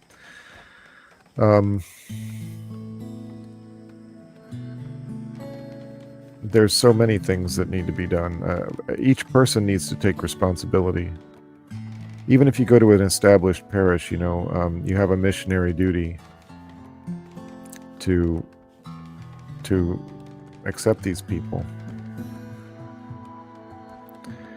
They're but not to doubtful disputation, of course, but I'm not seeing the spirit of doubtful disputation come into the church at the moment. I'm seeing a lot of people who are genuinely looking for something, and so it's each of our responsibilities to do what we can to be welcoming, to be their friend, make them feel like a family member. A lot of people coming in of all sorts, all different types, all walks of life. Something remarkable I've noticed about the church is how, we learn to love people that we don't like very much. Like, really love them, the kind of people that we would never choose to hang out with. And not love them in that we tolerate their nonsense, or that we, even now really want to hang out with them that much. But to where, if they're in your parish, they're part of your family. So I don't know that the church just needs to be itself. For that to happen, people need to understand what they have. And really live up to it if they can. Understand that we're fellow workers with God in the vineyard. It's kind of, I don't know, specifics. I'm not great on specifics. I can do specifics for my own parish, and I assume it'll be similar for a lot of others. But get the catechism classes up and running again. Be prepared in your mind for the kinds of people that are likely to come in, so that you're not shocked by the things they might start saying. Yeah. How we doing? Cutting down trees. We're having a good time until the next bad time. Who are our characters here? We have Lee, and 25-year-old female con artist, childhood a story writer, adulthood con artist. So she's our social expert. Yes, such as. That is one of the kinds of people that we will need to learn how to receive.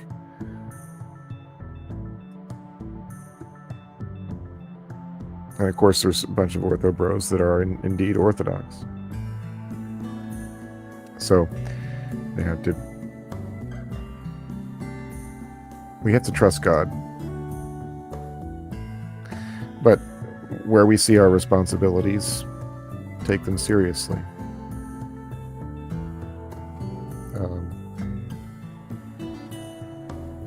I don't think anybody needs to do anything.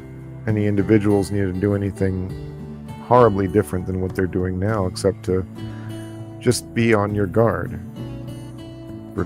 Be on your guard, be vigilant.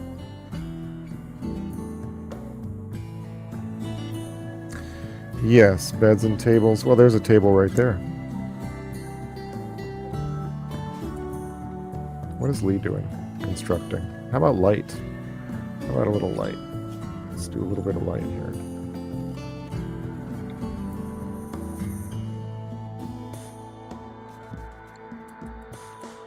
And do another one over there. I always do that. Turn off the thing. Anyway.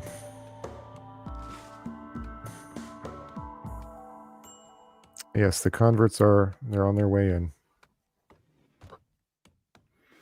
No, the algorithm doesn't love us as much as it used to, does it? I don't quite know what to attribute it to.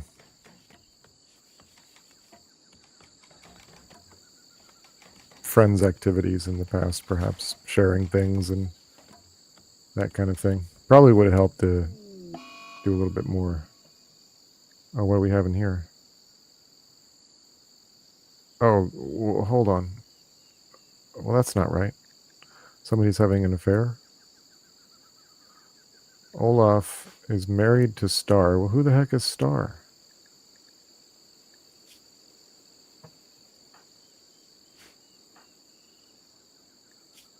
So Star is not around. Bio, social.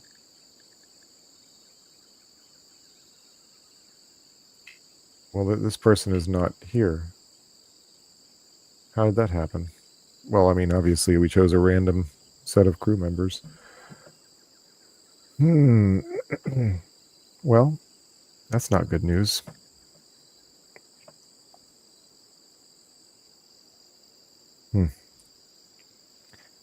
Yes, it's hard to balance having people calm down in some regards and at the same time not spoil their zeal coming in. I find often some folks discourage people who are excited about finding Christ. Yeah, and that's what I mean about being on our guard and being vigilant.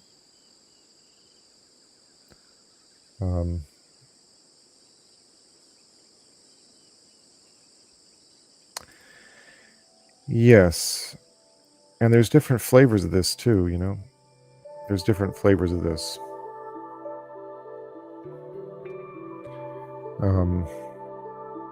In a way, it's healthy. In a way. It's just a tempering effect.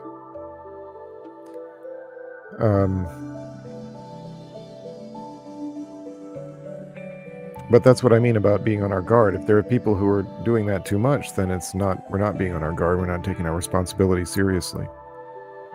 This is not the gospel is the gospel, you know.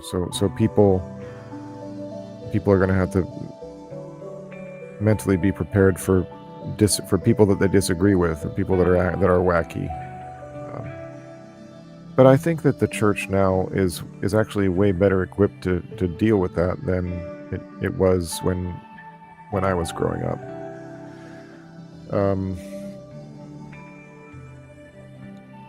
Because the early wackiness does have to be tempered somehow, a little. It's good that it lasts, but then you have to, like, the thing is that zeal, of course, runs out after a while, and then people just have to learn how to be normal Orthodox and still be regular people.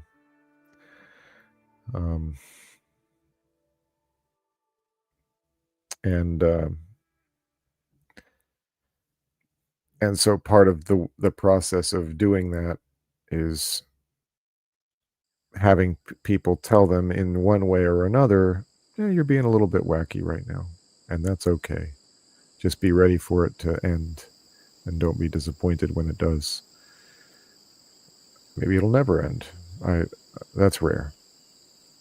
To me, it seems like the solution and problem are related. Coming from Protestantism, these converts can be counseled on correct doctrine from where they come from.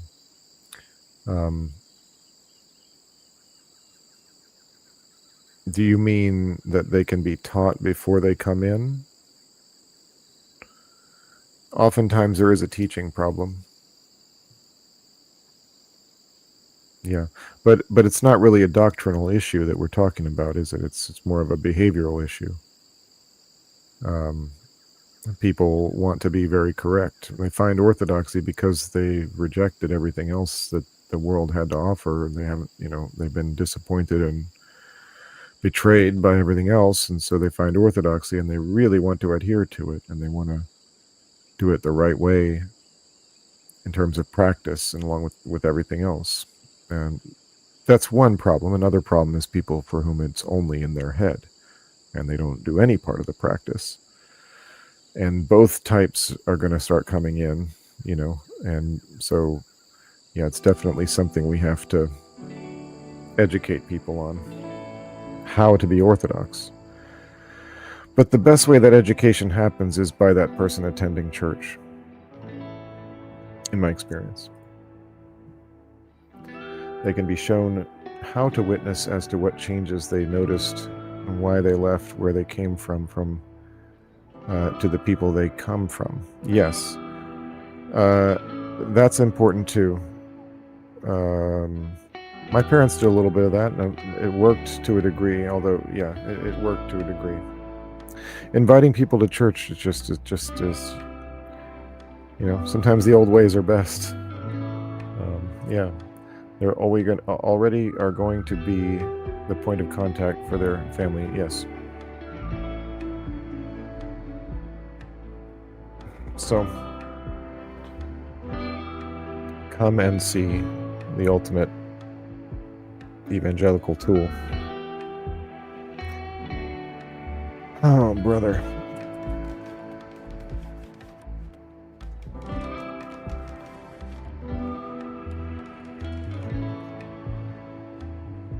I don't know. I'm just not feeling it. I'm not feeling this Rimworld thing right now. Getting knocked for a loop a couple times like that, and I mean, it is my fault, and I have been having fun, but I don't know that I'm having very much fun with Rimworld at the moment. What should I do about this? What should I do about this? We could come back to it later, in a way that makes sense. Probably we come back to it later, and then some editor can come along later and cut together all the Rimworld parts or something like that. Let's see, we got another question here.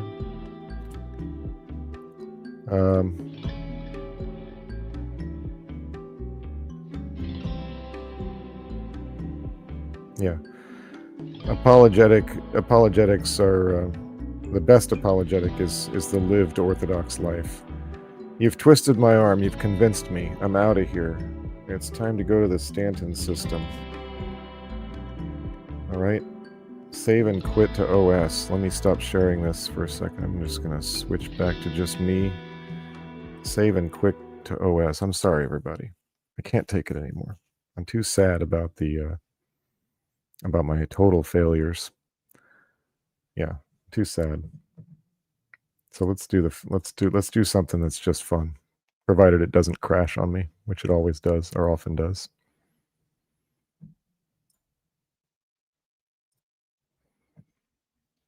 It's time for a pick-me-up.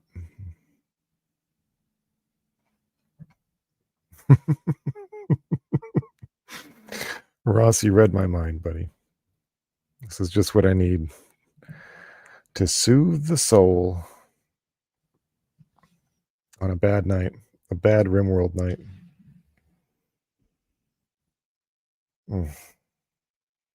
And I'm sorry, David. Can I call you Dave? I see you around, and I keep wanting to call you David, and I see your full name, and I don't know what you go by.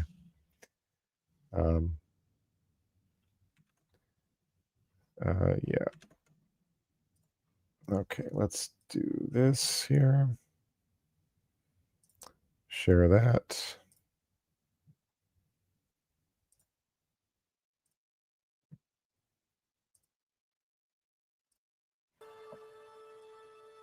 There we go. Fun times. Kind of how we taught new privates to be on better behavior in public because everything they do is a reflection. Yeah. Yes. Well, if only we had the discipline, the discipline of the army.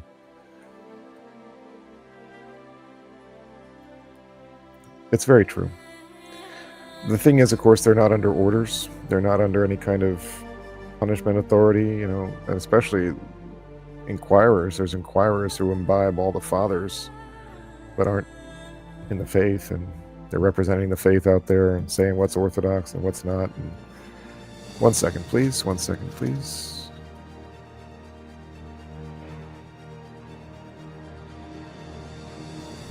Saying goodnight to the wife there.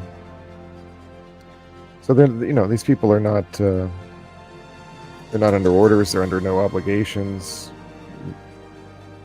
Other than to their conscience. Out there speaking in ignorance, with no guidance. And then there's the people who are speaking in ignorance, but also have guidance, and are Orthodox, and are out there speaking for Orthodoxy, but also saying things, at least that I disagree with, So it's just the Wild West out there. It's just the Wild West. But it doesn't matter. Like, the Wild West it's a condition of things. It's not really like the reality of Orthodoxy. The reality of Orthodoxy is what it's always been, which is you live the Orthodox life in an Orthodox parish. I'm going to play some Star Citizen, right? Let's see what happens. Let's see what happens. I've done a little bit of it before. We're going to Persistent Universe. One of my org mates is online. I don't expect to meet up with him, but I will at least join on his server. Ah, yes. I need to fly. I need to fly and be free. I need to fly and be free. My fellow pilot understands me. Listen, how many other people in the chat have successfully landed a 737? All right, that's all I have to say.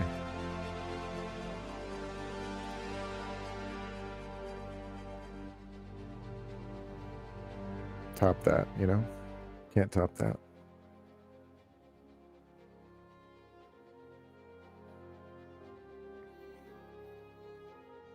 Long load in here.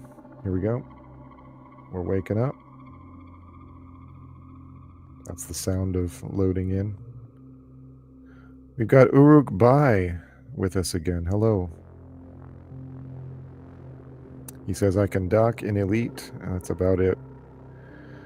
I haven't had to dock in Elite for a long time because I always make sure that I've got my auto dock installed. Here we go. We're waking up. Where are we right now? Let me shut off the local chat.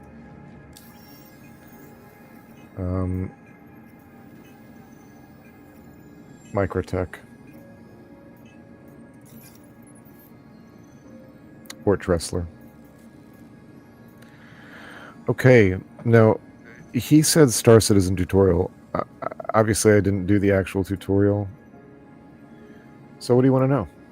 What do you want to know? What do you want to see? I woke up in Star Citizen. Here's what happens. You wake up. You shake the sleep out of your eyes. What do I have equipped? What do I have on me? There's my loadout at the moment. You got the Dust Up helmet, the Dust Up core. Thank you. Thanks for stopping by. Yeah. We got the Dust Up arms. We got the Orc legs. And we have several ammo. We're all ammoed up here. Let's see. Do I have a plan? Donita asks, do I have a plan? Not much of a plan at the moment. Maybe some clothes shopping? Shall we go clothes shopping? Your flight got canceled. Bummer.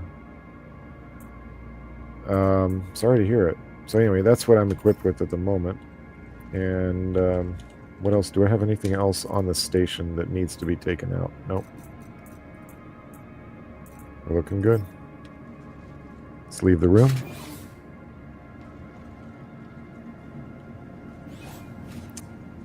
Subdeacon K.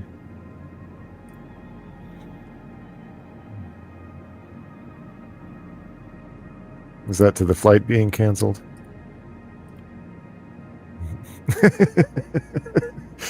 I'm laughing because I'm assuming you're saying you have landed a 737. Yeah. But I have yet to hear from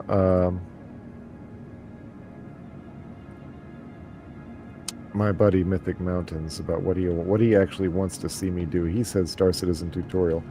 I'm at Port Wrestler. Let's do this tutorial style.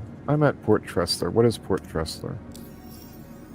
Well, here's my map. Let's zoom out, shall we? Here's Microtech. It's a planet. One of the 4 planets in the Stanton system.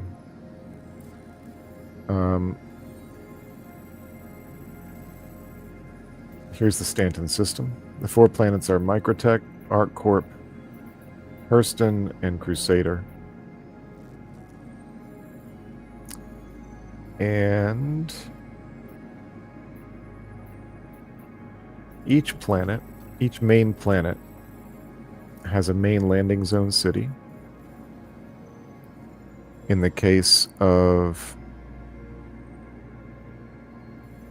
Microtech, that city is New Babbage.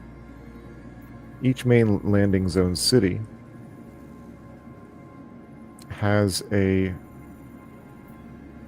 geostationary orbit port. My map is messing up a little bit. It has a starport that's in geosynchronous orbit. That's the word. Above the main city. And that starport is Port Tressler, is where I am currently. As to what I'm going to do, let's go to the hangar first. I've left the hab. I'm getting on the elevator. You'll get there, Mythic Mountains. I believe it because I must believe it. I refuse to live in a world where you and I are not flying together in Star Citizen for at least a few years before I'm dead. So make it happen. Alright, there's the med clinic. If we were having a problem, we would go to the med clinic. We would check in at the patient check-in. It would direct us to a room back there somewhere where we could lay down and get healed. Also, there's the pharmacy. Do I have my med gun equipped? I do. There is the Paramed medical device. Why should healthcare be a hassle? On the other side, I have Choose convenience. Choose KeltoRx. a Hemazole injector. Just straight up healing, I think. Might be able to deal with blood loss, perhaps. So from the pharmacy shop, that's where I would buy Dr. Bolin, you wanted in recovery? Dr. Bolin, you needed the refills for my Paramed device. Feeling better? And I'm not going to do that right now, because there's really no point. There's a funny little guy. Urgent page for nurse Radford. Where does the game think he is? Where does the game want him to... What does it want him to be doing with his current posture? What do you think? He's got a helmet on. Is he supposed to be in a wheelchair? No, probably not. Feeling better? There's the little hot dog shop that you can... It's the first place you see when you get off of the... when you get off of your spaceship. And you might be starving when you get off your spaceship after a long, hard salvaging haul. And if you want nothing better in life than to... Nothing more in life than to grab one of these breakfast dogs. Or maybe a melty dog for 15 credits. And then after that, wash it down with a refreshing Pips or Fizzy. Fizz Cola. Triple Z. Lots of options. But for the wise and discerning space traveler, he knows to carry around many sports drinks. There's a couple different brands. I like the Cruise Lux myself. Why? Because they give you hydration and nutrition.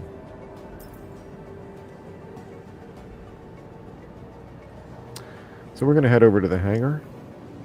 There's another player. Hanging out. Hanging out in the hangar. There's a coffee machine. They keep adding little stuff like this to the game. Little beautiful things that will become more and more interactive as time goes on.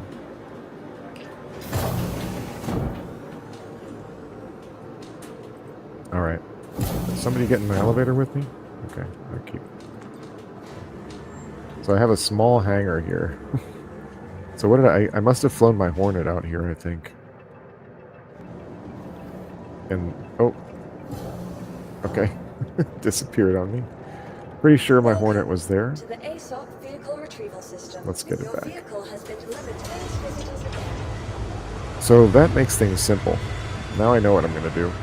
For those of you just signing in, expecting to see Rimworld, my apologies. Look at, I lost my second colony in a very ugly, demoralizing fashion. And then I started a third one, but my heart just wasn't in it.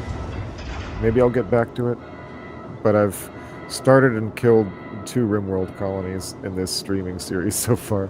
So I needed a palate cleanser. And ultimately, Star Citizen is kind of my palate cleanser. Look at this beauty. Just look at this beauty.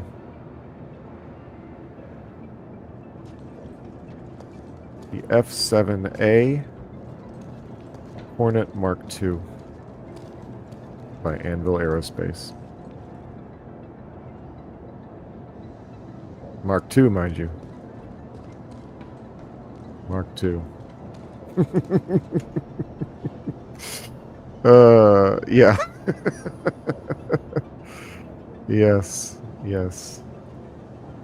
I entirely agree with this statement as well. Endorsed. Exactly. You know, things are just going along so well, and then just one of the gears pops out, and just everything falls apart. I love Battle Brothers, though.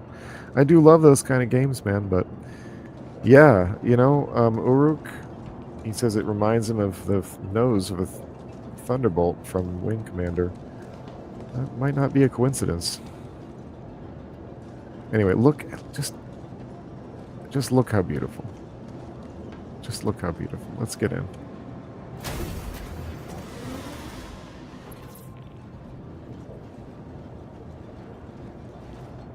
Here we go.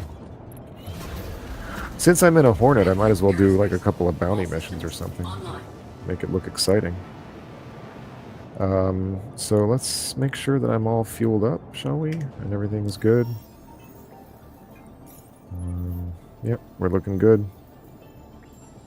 So, nope, let's go to contracts. Let's get the call to arms. We always get the call to arms. The reason you always get the call to arms is because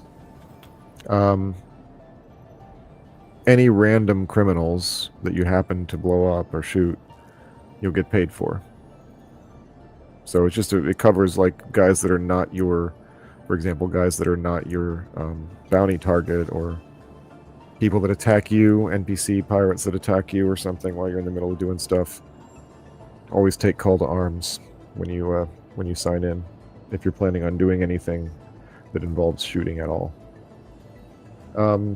But let's go back to offers. We're gonna look at, oh, they just straight up call it PvP missions. So they don't even call them, so they're just bounty hunters are just a separate thing now.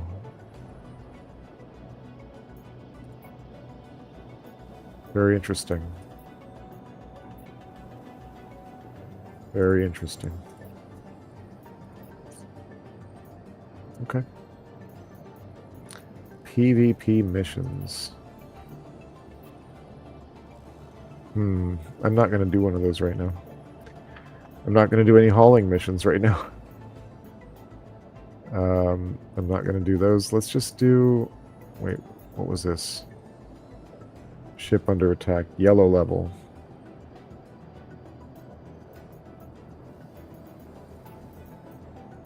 Just low-level bounty hunting. You know, nothing too fancy.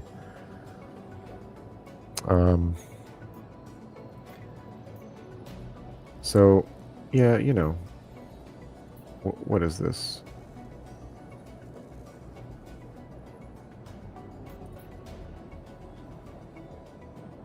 Calliope Rex site. Okay. Well, I'll take that.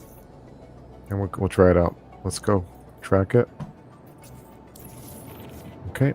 Turn the engine on. Kid here. I'll track progress on the bounty. Watch yourself out there. There we go.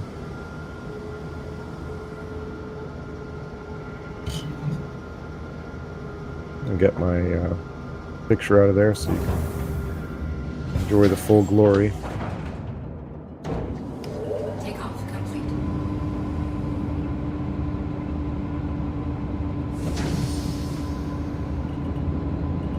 Landing gear up.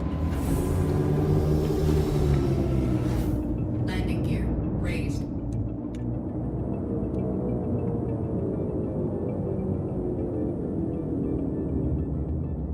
I think I've got like one of the ammos on it. I think the F7A, I got like the F7A is the military model of the Hornet, where the C is the civilian model. It's probably my favorite fighter to fly. I mean, it's the iconic fighter. It's sort of the wing commander. Like this picture here is kind of like an iconic wing commander, or not wing commander, but Star Citizen / Squadron 42. Well, again, so now that you got me playing it, I'm just gonna rant about it now. Because here's the deal, right? I mean, unless maybe that's why you asked the question, you want to hear me rant about it. It's gonna be fine. It is fine. Look at it. Look at it.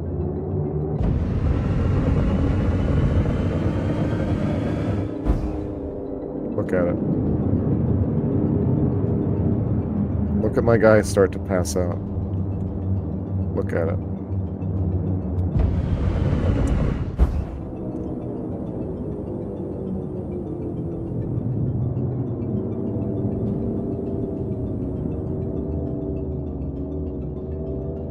It's fine. It's more than fine. It's utterly beautiful. It works wonderfully. Behold.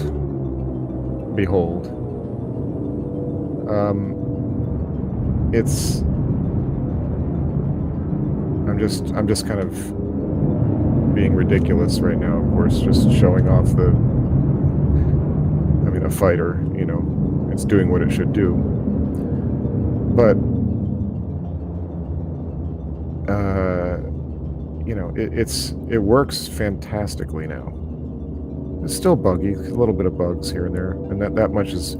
But the server cap, by the way, is like nearly 700 people for one server, and they can mesh now. They don't have 100% dynamic server meshing completely working. But anyway, I need to be doing this mission, huh? Yeah, so I think it's going to be fine. I think it's been going more and more smoothly in recent months. Last couple of years, really, it's kind of been firing on all cylinders, really. And the results have been noticeable by people who play the game frequently. Very noticeable. Just in the last month, I would say development has really jumped ahead in more noticeable ways. I'm pushing the wrong button. I need to set a course. Target's last known location, route that. We're good. Let's go. Anyway, yeah, I get animated because people who don't play the game much and they see it like their only experience of it and is substandard, let's just say, you know.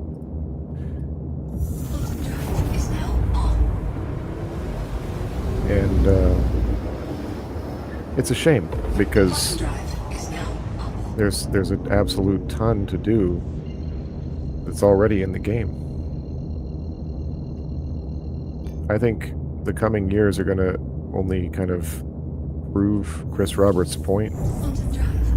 And I think that by the time Star Citizen is actually launched and really cooking, other gaming companies are going to want a piece of what Star Citizen has.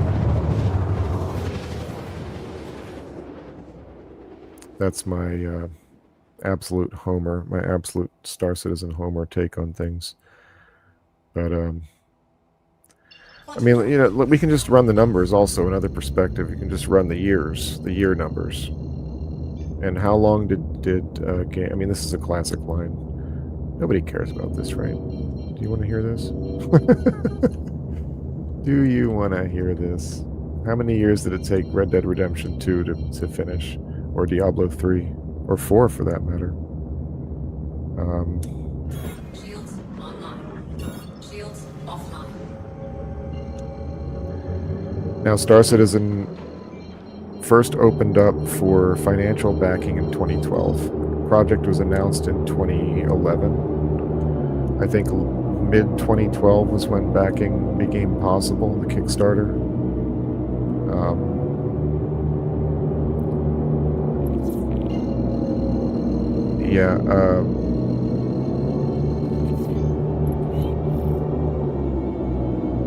So now Red Dead Redemption was finished when it came out.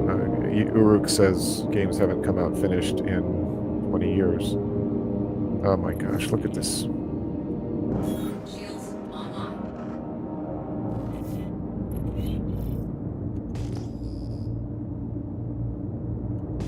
Look at this.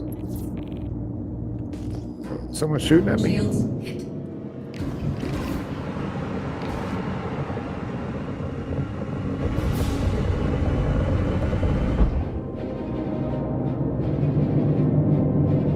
Jerk.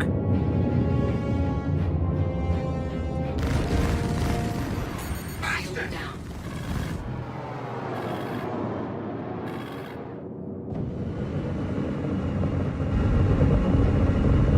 I'm taking damage here.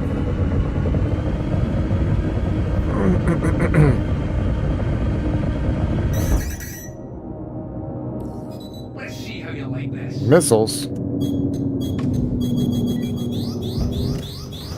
All systems offline. It's one of those nights, everybody. Ship port's unlocked. My ship has suffered a soft death. One of those nights. Yeah, well, that was me today. I think I'm descending towards the planet. That would seem to be what's happening. I think I'm falling towards the planet. Yes. Indeed, I am falling towards the planet. I have no control.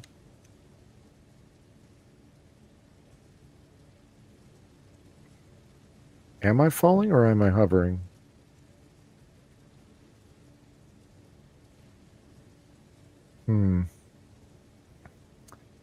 Yeah, that was over quick. Like the rest of this night. Oh, it's tough sometimes. Yes. I think it's not looking good here. Let's see.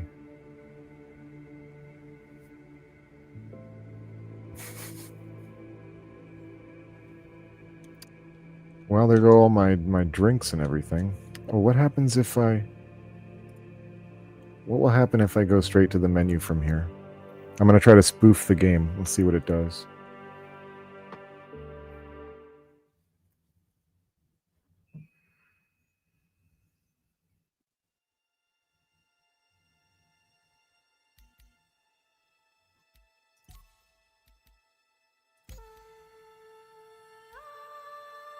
Yeah, man. Hey, thanks, friends, by the way, for sticking with me on this most unfortunate of evenings, I have to say. I'm not proud of the performance that I've turned in this evening. Also, all theories about Monday night being more of a prolific viewer night than Wednesday night are now completely out the window. Because I'm in front of the camera. We haven't, I think at one point we got as high as 12 viewers this evening. But yeah, maybe people have cottoned on to how much of a fraud I am. Let's see what happens. We'll see what happens. We got another little bit to go. But I do thank you, those of you who have stuck with me thus far. Let's see if we can make it work a little better.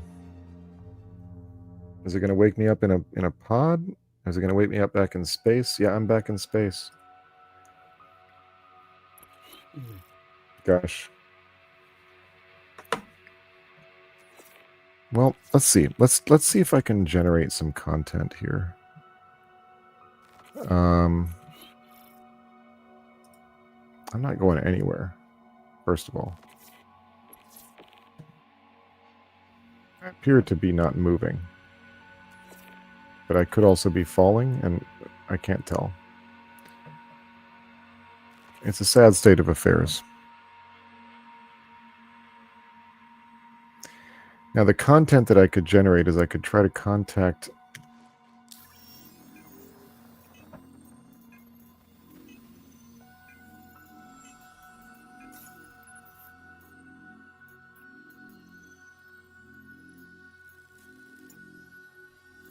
Can I make... Where's the... Well, thank you. Yeah, I appreciate it. Thank you. I do have that going for me. I am pretty chill. But the question is, do I just kind of suicide my character here and wake up in the spawn, or do I try to...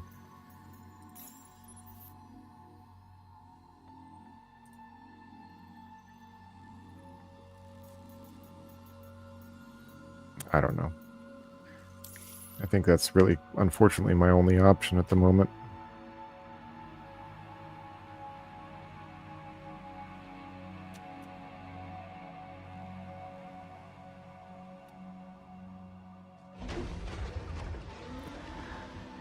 Sad as it is to say. You can see me floating in space for a bit in a most peculiar way. Am I falling? Where's my ship? Oh, I am falling. Okay, well, this will be over quick.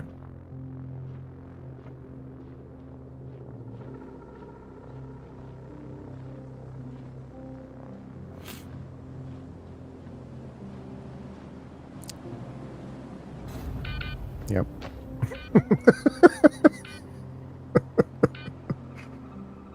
Yeah, it's just... Yeah, there we go. Preferred ICU unavailable is because I actually set my spawn point to one of my organization's capital ships, which is not signed in at the moment. Pardon the beeping while the game figures itself out, and I'll wake up again in Microtech. That's the story of tonight. What a failure. What an abject failure. The story of this evening. One thing after another. Here we go. I'm waking up in the medical center at New Babbage. We got some frame rate issues because we are on a main landing zone. But here we go. And wait, did it just give me my armor again?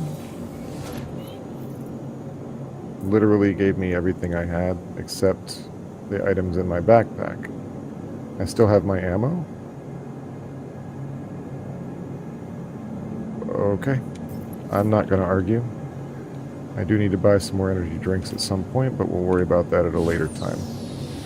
Alright, we are on the New Babbage Medical Center. This is a honest-to-goodness hospital, and it's big. It's simpler than it seems, though. So we're just going to make our way out of here. Okay, I don't know. It's easy to get lost in this game. Yeah, or just, you know, ignominious death. No, I got, before you came in, I got blasted by some NPCs, and my ship suffered soft death. So I was just dead in space. Yeah, I would love to. I'm going to try that right now. I'll tell you what, I don't like the spicy, I don't like, I like citrus, I like fruity, sue me. But yeah, I like, you know, citrus, if I had to pick a favorite. It's easy to do it wrong, though. I'll say that. It's easy to do citrus wrong. How the heck do I get out of here? Here we go. There we go. Here's the main elevators.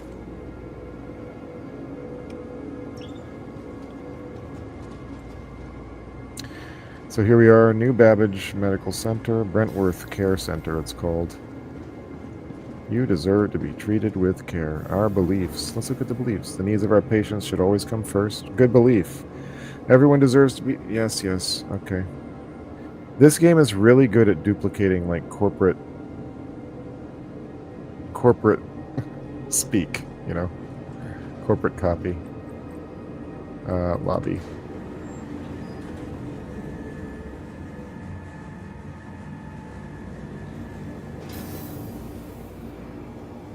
Okay.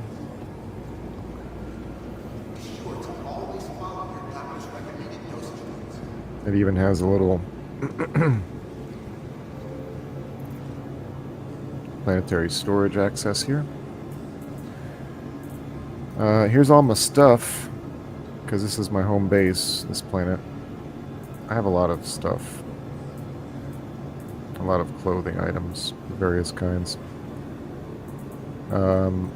I don't need any of it at the moment. What is this? Oh. Yep. Some weapons, some armor. Some tractor beams and multi-tools. Ammo does not persist from wipe to wipe right now. Here's all of the, like, weird, like, award items that I've gotten through the years since becoming a backer. They're like display items that you can put in your in your physical zones. All right, so let's get out of here.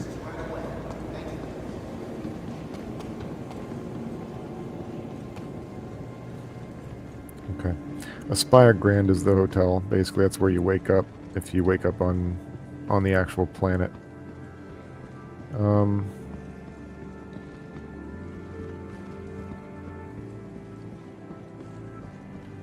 There's a convenience store. And get some ammo. I think Kelto sells ammo. They sell armor. Yeah. Now that's a nice convenience store, you know? I mean, look at this. Again. Behold. Behold. Gelbies. Savor the squish. And right below the ad for Gelbies, we've got a multi-tool for sale. We've got med pens for Hemazol and Oxypen if you should find yourself without a helmet in a vacuum or something. And yeah, some energy bars, energy drinks, water, fruit juice, beer, smolts, some coffee, and guns.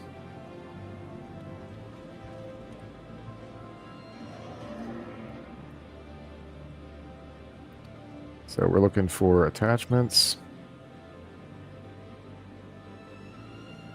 And I don't...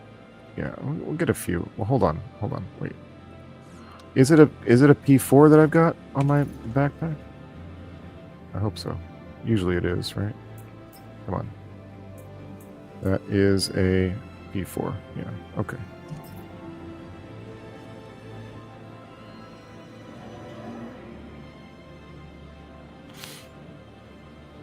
So, yeah, you know, kind of one of those bust nights, I guess, huh? Buy 6 magazines. Well, to be fair, for your incense usage, yeah. Yeah, I don't pick the ones that our church uses. I just, you know, it's, I think our subdeacon and our deacon do that. And then I'm pleasantly or unpleasantly surprised. Yeah, well, this is still 1,000 years in our future. So, still something to look forward to. Okay. Let's get out of here. We got 6 rounds of ammo. I actually need to get energy drinks is actually the main thing. They don't have my favorite greens, but they do have the Cruise Dark. Let's get them at the bench, at the kiosk. Okay, we're going to say miscellaneous. Drink. Yeah, so they don't have Cruise Flow. But the Dark has the same stats pretty much.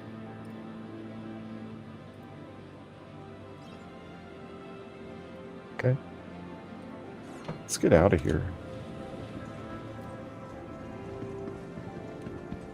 Okay, Aspire Grand, no. We want to get out of here. Wait, where's the... There it is. That's what we want. This is the way out. The Metro Loop.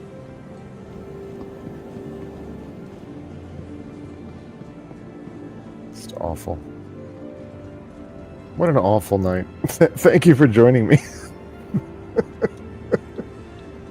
Oh, and I'm going to miss my train, too, from laughing. Oh, barely made it. That's what I'm talking about. A little luck.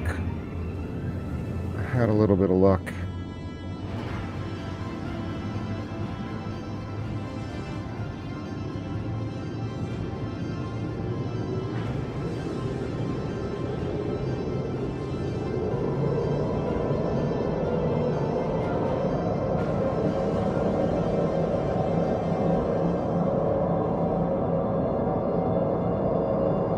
We switch from the town, sort of New Babbage town music to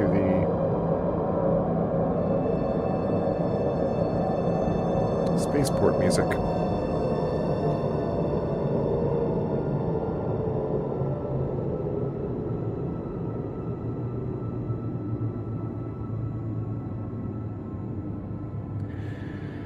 And we pulling in here.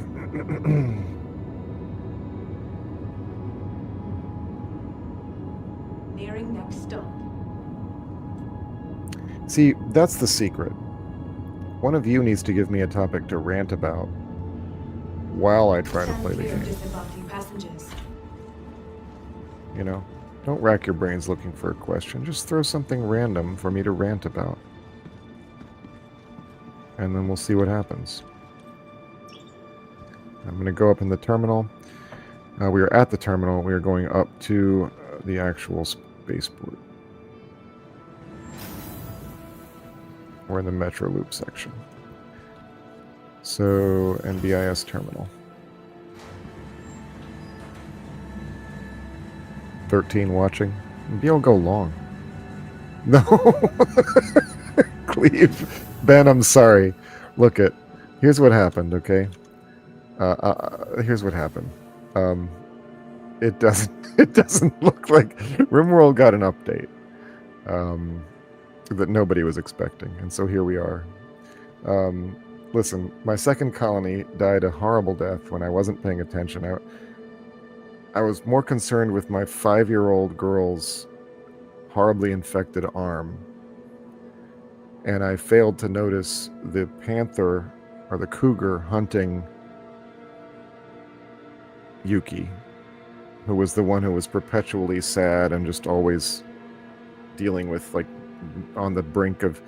Well, at the very beginning, the very first thing that happens in tonight's playthrough is a raid happens in which Yuki's son is shot and killed by her niece, who is also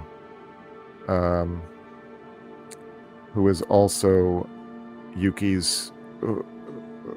who also then was shot and then bled out trying to kidnap one of our other colonists.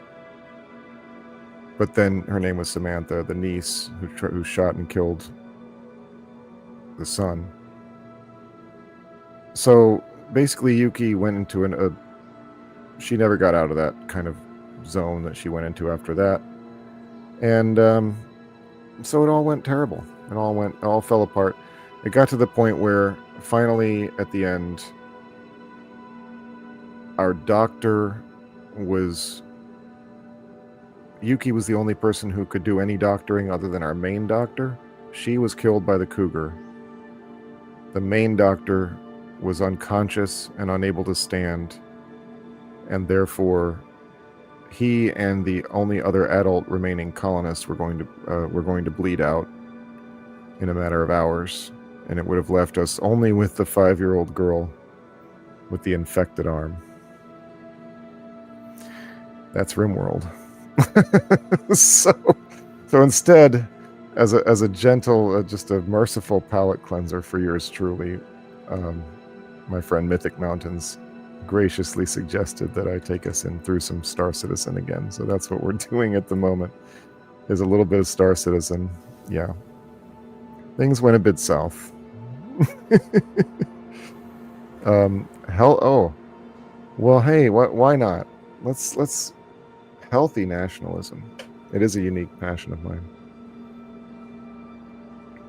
You want me to talk about serious stuff? No, healthy nationalism is wonderful. It's the natural state, I would say. Nationalism is like a modern word that has all sorts of connotations. But as we know from other kinds of discussions that many of us have been involved in recently, is that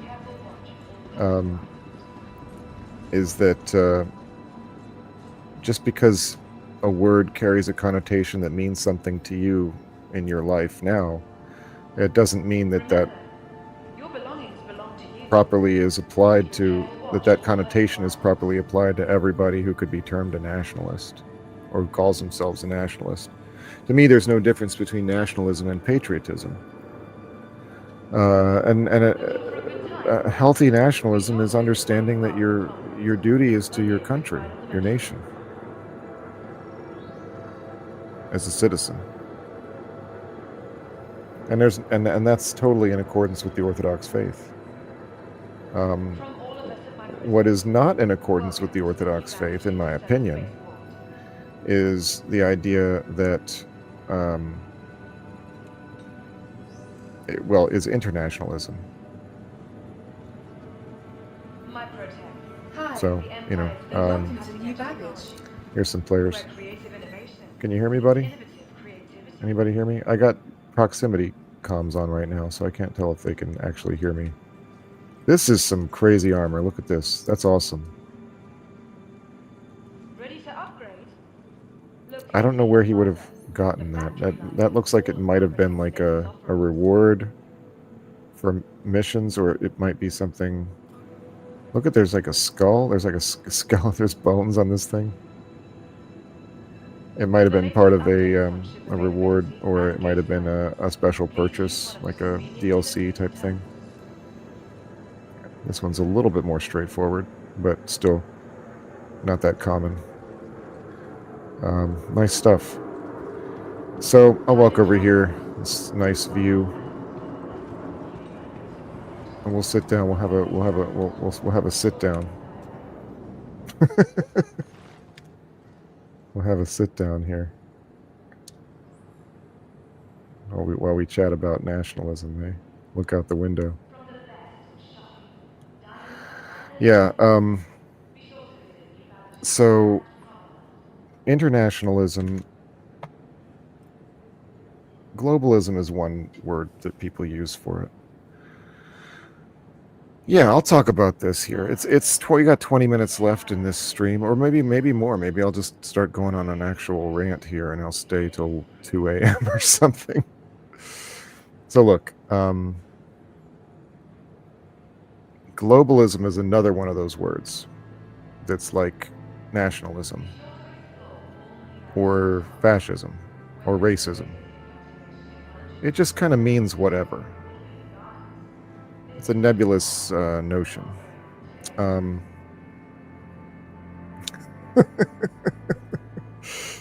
Well, welcome in. You just found the channel. More peanut butter and jelly or Nutella? Look, I'm an American, so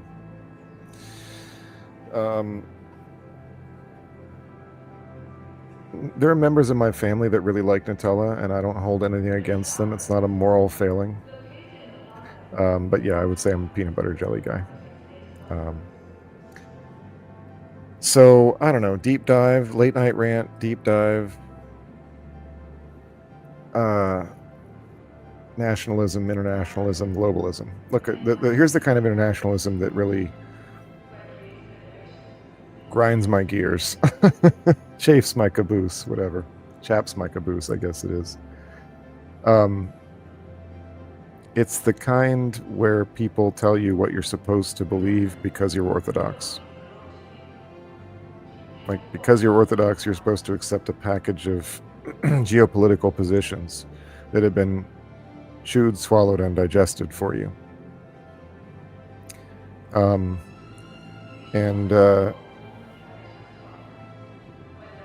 There's not really a need to go into what those specific opinions are that I'm thinking of. First of all, most people probably know what I'm talking about, but even if you don't, it's sort of the same. The principle is what I'm talking about. There are people who come into Orthodoxy and then they think, like, or maybe they even came into Orthodoxy because they began to be attracted to certain figures. Let's just say Putin or something, because of whatever reason. I'm not holding it against anybody. But maybe they came in, maybe they found out about Orthodoxy because of Putin. I know that 10 years ago, this was something that actually used to happen quite often. I don't know how often it happens anymore, but 10 years ago, for various reasons that I don't need to go into,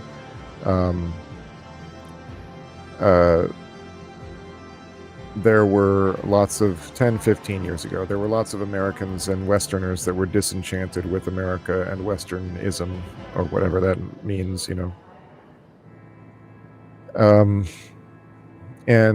So they began to look elsewhere, sort of for like ideological support, kind of. Anyway, Putin and others offer themselves as like this third way. So when people find out that Putin's Orthodox, sometimes they find out about the Orthodox Church that way and they come in that way. Other times people come into the Orthodox Church having no particular opinion about any of these things, but they know that they're disgusted with what our society generally has to offer. And yeah, of course, now that the rant's happening, that's when the couple of numbers are coming in. They're disgusted by what our society has to offer. If I don't move my mouse around every once in a while, it's gonna disconnect me for inactivity.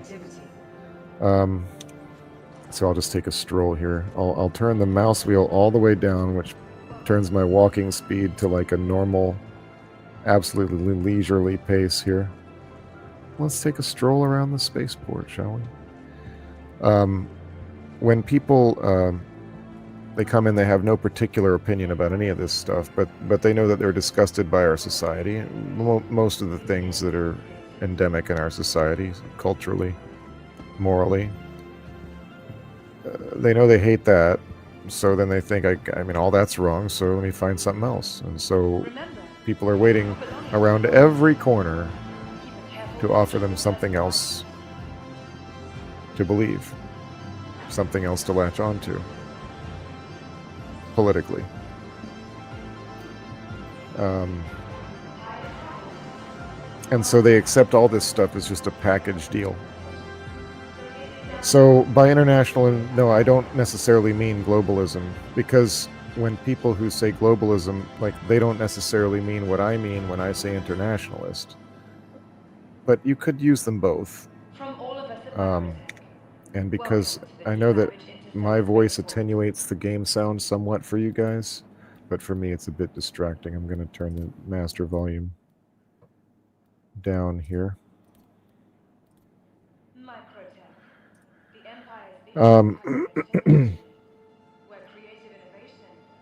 So, yeah, fluffernutters, man, all the way. No, I like the I mean, if you want to know the ultimate, to me, the ultimate peanut butter jelly sandwich is crunchy Jif or whatever, you know, whatever the store-bought worst kind for you brand would be. The crunchy version of that, together with really any jelly would be fine. really doesn't matter. The jelly is actually doesn't matter. You might think it's the most important part of a peanut butter and jelly sandwich. Some people think that. They're wrong. It's the peanut butter.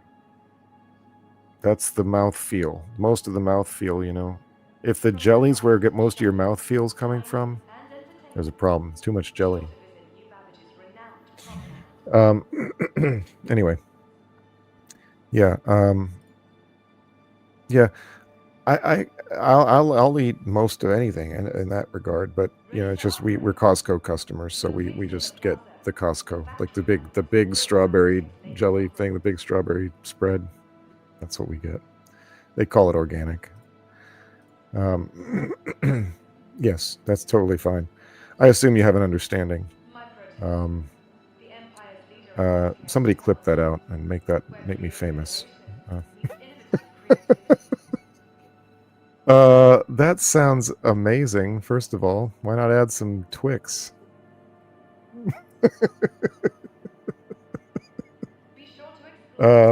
Back to, I guess, the subject at hand.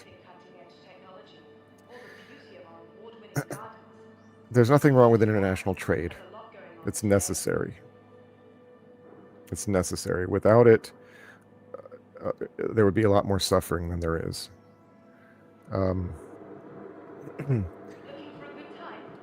You know, basically after World War II, a whole bunch of new assumptions kind of came into play. A new world order, if you will. And the main thing everybody was concerned about is that we wouldn't have any more world wars. Not a bad thing to be concerned about, by the way. Make sure I'm keeping up with the comments here. Honey and banana. Yeah, I mean, that's top tier too, but that all just sounds like a lot of effort to me. Although I guess it's not more effort than peanut butter jelly. So let me reduce and Lisa.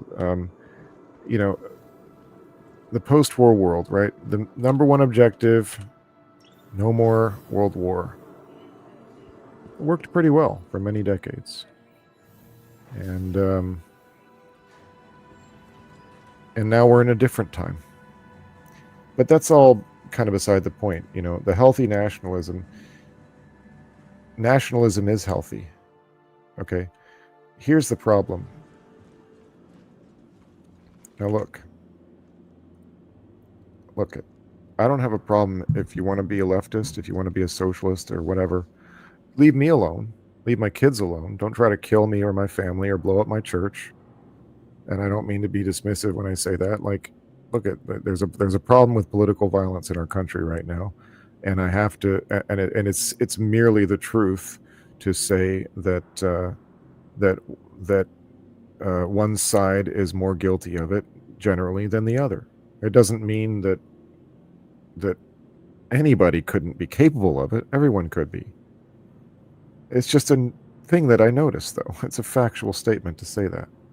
So, anyways, plus I come from the Russian Orthodox Church. Okay, so we're where people.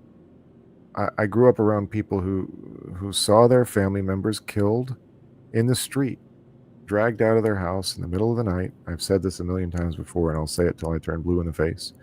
It's the kind of thing you can never say too much, because you think, well, I've said it enough, and then your society starts exploding into more leftist violence. So look, you know, we're not talking about social policy here. Okay? But we're still getting into a tangent now.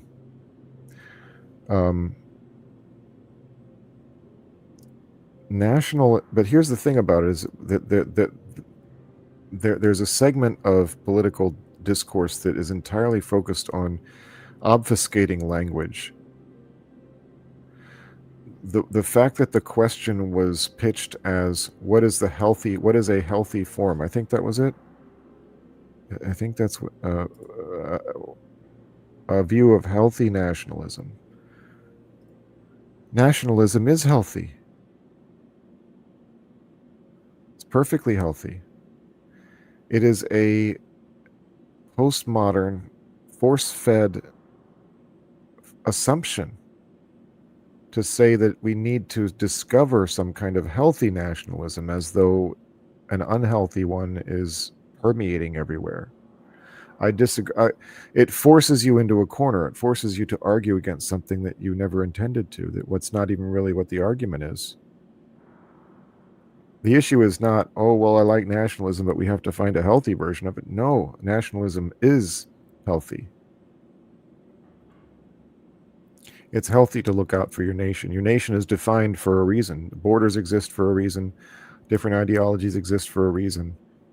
Borders are healthy. Good fences make good neighbors. It's unhealthy not to be nationalist, because then you become internationalist, and then that means you become ultimately you're opening yourself up to ideological forces that would use you for their purposes against your home nation. So, now the church is all encompassing. Anybody can be part of the church. Even if you're a globalist, communist, socialist, internationalist, maybe you honestly believe that all those things are the best way for people to live, and you're doing people a favor and doing posterity a favor by advancing those causes. The church will open her arms to you. It is not an automatically a given that my opinions on geopolitics are the natural outcome of belief in the Orthodox faith. By no means is that the case, actually, because I disagree even with many, at least purported, quotes from saints when it comes to some of these topics. So, here's an interesting question. What if someone claimed that they're both an Orthodox and a communist? Well, I know such a person at my parish. There's communists, and then there's communists. There's communists that genuinely believe that real communism has never been tried. So they're communist, but they're willing to advance their ideas within the system. Like, they're communists, but they've abandoned the permanent revolution thing. So what they mean when they say communist is not the same thing that we mean. Now, to me, I disagree with this take entirely. That's just me. To me, communist is a specific thing that, like, it's, to me, to not see communism, when you say the word communism,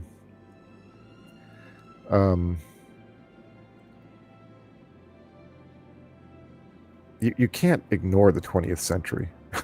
So it's to me, it's a little crazy to expect people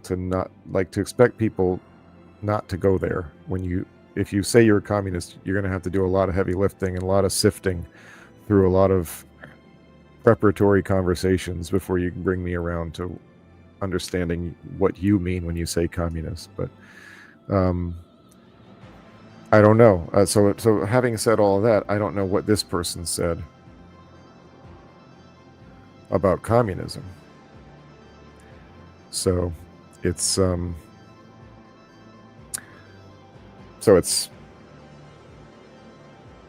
how you interact. I mean, here's the thing about interacting. You should interact with everybody the same. You should be interacting with everybody the same. You should be treating people according to the gospel. Now, if this person's haranguing you about, I mean, look, I'm not here specifically to talk about, I'm restrained by my bishop, okay? And not in a bad way.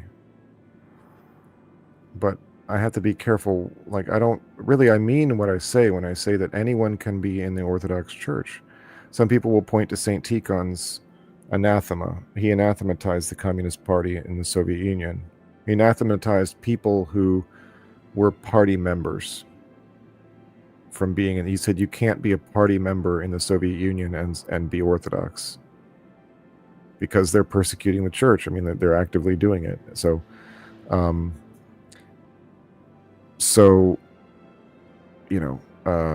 don't need to step on too many eggshells. Like, it's not, if you're Russian Orthodox, it's not controversial to say that communism is ridiculous and destructive. that is my sort of baseline starting point. But I know this guy who calls himself a communist, so that guy's just always going to be in my head saying something, you know. But I don't see him acting like any other communist I've ever met. So he's the exception that proves the rule. I mean, at worst, you know. So, but as far as how to interact the way you should with everybody. Treat them with respect. Take their questions seriously. Don't be dismissive or derisive if you can help it. Be a friend. If this is a person you know who's a friend. If it's not a friend, I mean, if it's just somebody who's just saying things to rile you up, well then. Strong out-group preferences are self-destructive for culture. I agree. It's the cool thing, you know. It's just that's sort of what's cool. Like it's when you say a strong out-group preference, yeah, strong. That's unhealthy. But here's the thing, right? Doggone near everybody that you talk to, that I talk to. Let me calm down. Doggone near everyone I talk to has like a baseline automatic disdain for America.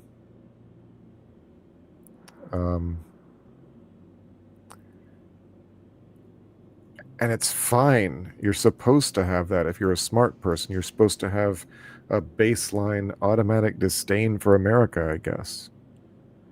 People treat America like it's just a place that happened to come into being randomly. It's just a landmass that they live in that happens to have been accidentally blessed with the greatest wealth and power that the world has ever known. And they think that that's unfair. And so, therefore, the strong out-group preference behavior begins. Obviously, I'm giving a very, very brief rundown. But people think they're supposed to. They think that in America, smart people, not just America, but like smart people have to climb out of this mountain of really crap that's been piled onto us since childhood, that has trained us that we're supposed to, at the very most and best, be indifferent towards our country, or respect some sort of nebulous ideal that really at the end of the day means do what other people tell me to do and say yes to every obnoxious request. So you have to fight through all of that and to get to a point where you're actually realize you're allowed to love your country. You're allowed to, you know, but people aren't taught history anymore. They're not taught the history of the 20th century anymore, let alone the history of the centuries before it.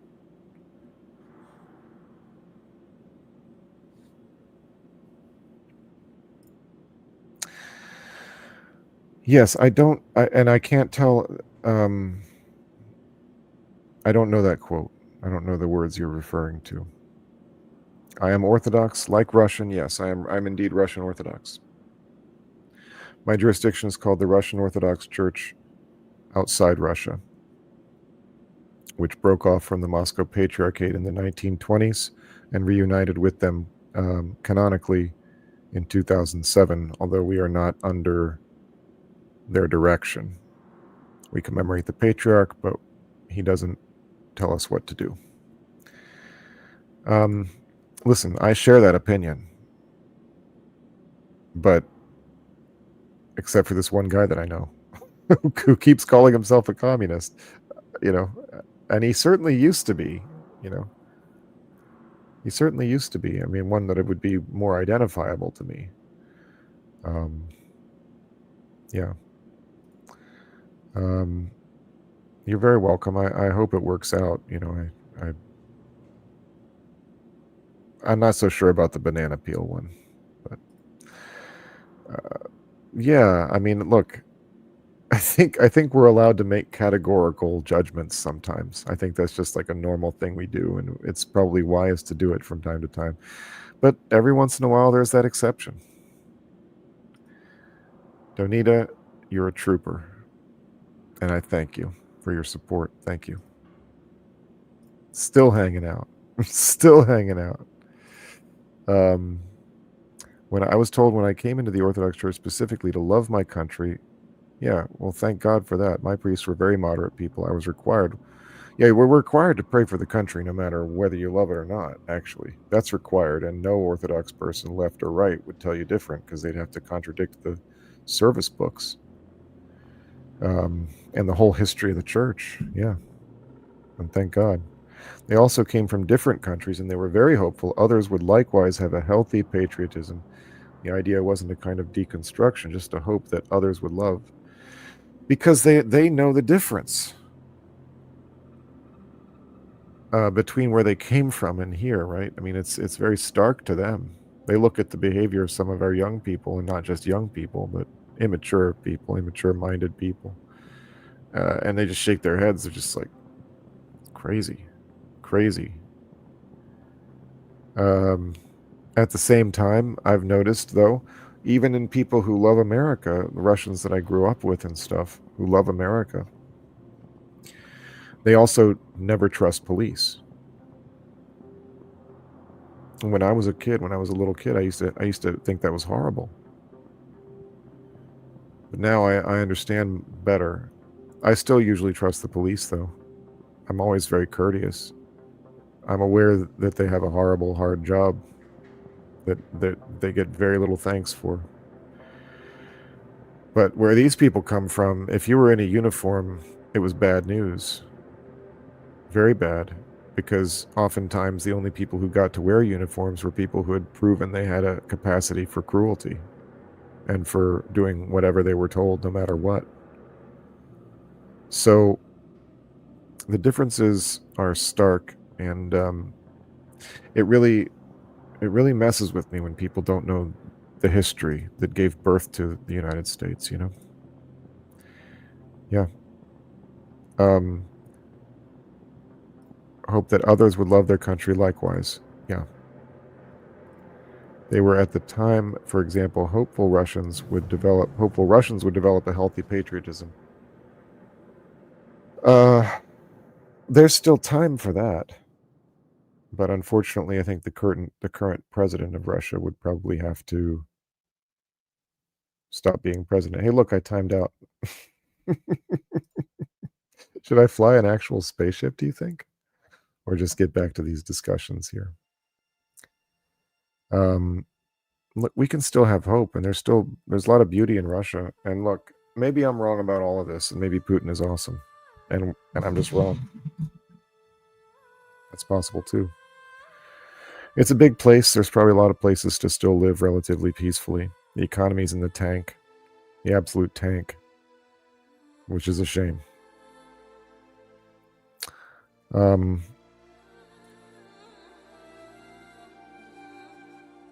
Yeah, so I don't quite track this sentence. Yeah. Again, we do commemorate the patriarch, but we're not in the Moscow Patriarchate. We're not part of the Moscow Patriarchate. So we're Russian Orthodox Church outside Russia. We've been self-governing for 100 years, or thereabouts. We do have ties to them now, yes, and we always really have. I mean, we're Russian Orthodox after all. But yeah.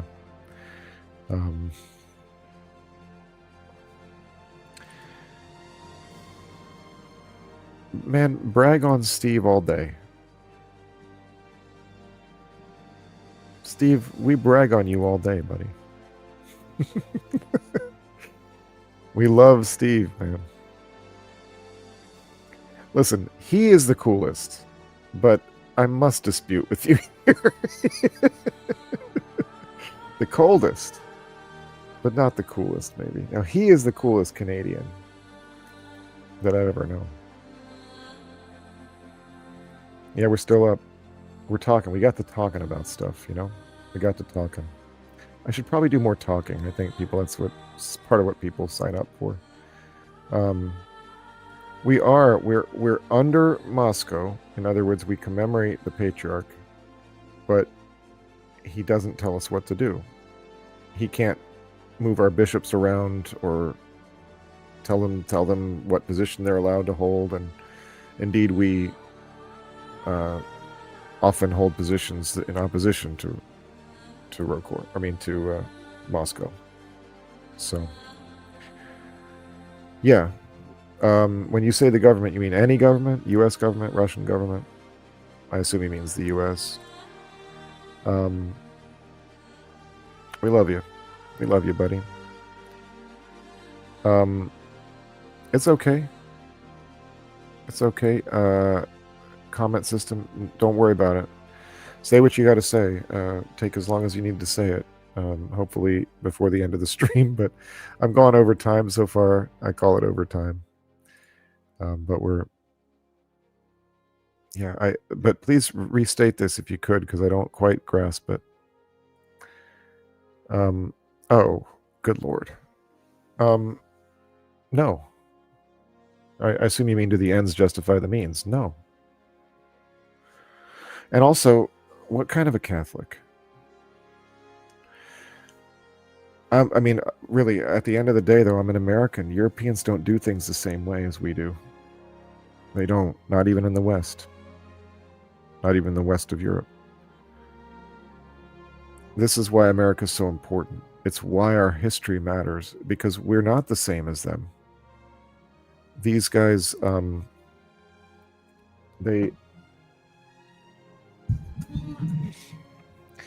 people get caught up, they get caught up on this stuff, and that's why I say internationalism is bad.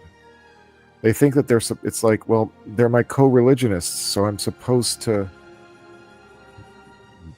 be on their side or something.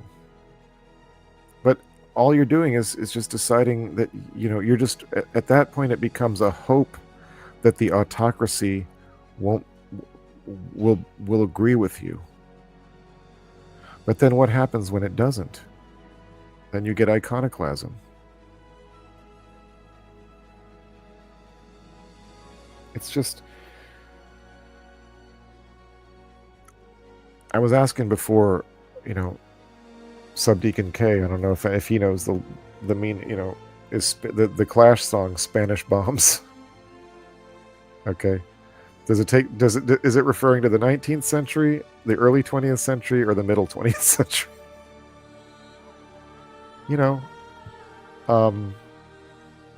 It's a history of bloodshed and violence. Horrible bloodshed and violence. That's the history of mankind. When it comes to politics, people expect blood. That's the reason why. It's the reason why the Tudors became tyrants, to avoid another civil war. It's the reason why they enacted the policy of toleration as their answer to the Protestant Reformation. It was a national security issue. Do we want religion? Excuse me, my keyboard's about falling down here. Do we want religion to become a national security issue? The Jesuits were trying to assassinate Queen Elizabeth. The Roman Catholic Church was a genuine national security threat to Great Britain. By the way, they're also a national security threat to the United States, and have been since our founding. That's just a fact. Now, that has nothing to do with the individual beliefs of any of the Roman Catholics that I know. But the institution of the Roman Catholic Church and its various arms quite often take actions deliberately to undermine the United States power. They think that it's a good aim. They're happy to do it. They think they're doing good. Because, I don't know why, they believe in internationalism focused on the Pope. focused on Rome. Same reason that they did what they did with Elizabeth. And so our country is birthed from all of that stuff. So I'm not a fan of this kind of stuff. I'm not a fan of saying, you know, when we take power, here's what we're going to do. When it comes to religion, have a look at Argentina. You know, Perón.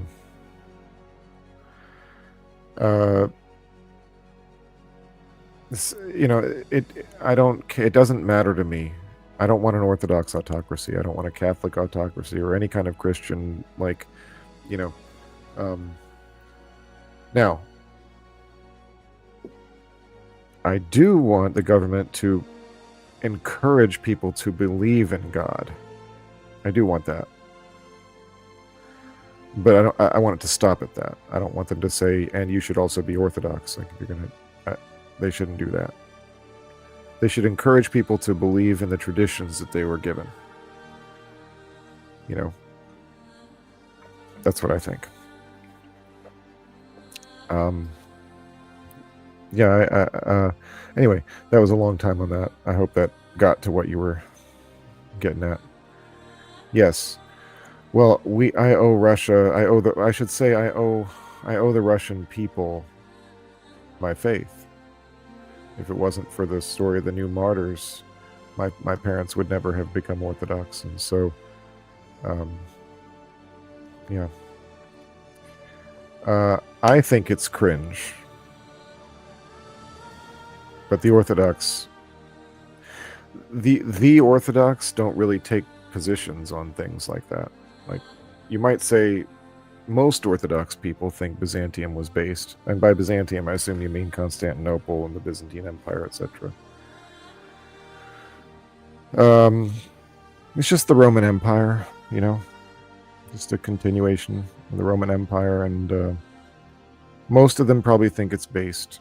I think it's cringe because of iconoclasm.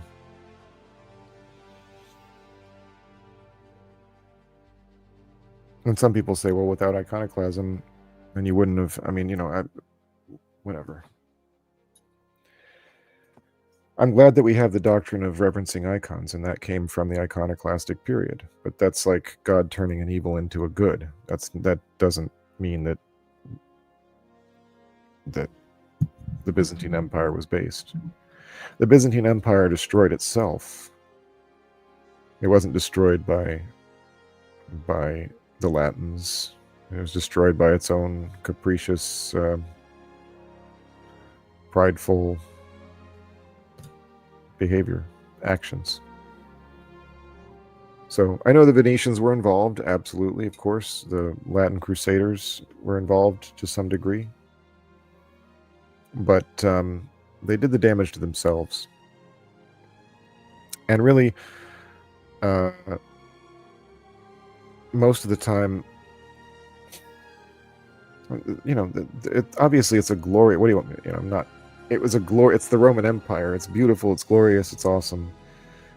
Yeah, but also iconoclasm. Not as bad as medieval Catholicism. One thing, even when they go bad, they don't persecute like the medieval Catholics persecuted. You don't have stories of entire cities, you know, tens of thousands of people being killed on the off chance they might be a heretic. That doesn't happen in Orthodoxy. That doesn't occur in Orthodox history. Something to take note of, by the way. I'm a very I'm interested in outcomes in history. What does the historical record actually have to say about any of this stuff? And it's very clear when it comes to the issue of persecution. Some people might say, that's awesome. The Catholics killed 20,000 Christians to try to get to another 10,000 heretics. I mean, I don't think that's awesome. I think that's pretty crappy. It's pretty awful. So anyway, that's something that happens now and again. And so when you look at I just find it interesting to look at the different outcomes from these different beliefs. For some reason or other, in the Eastern Church,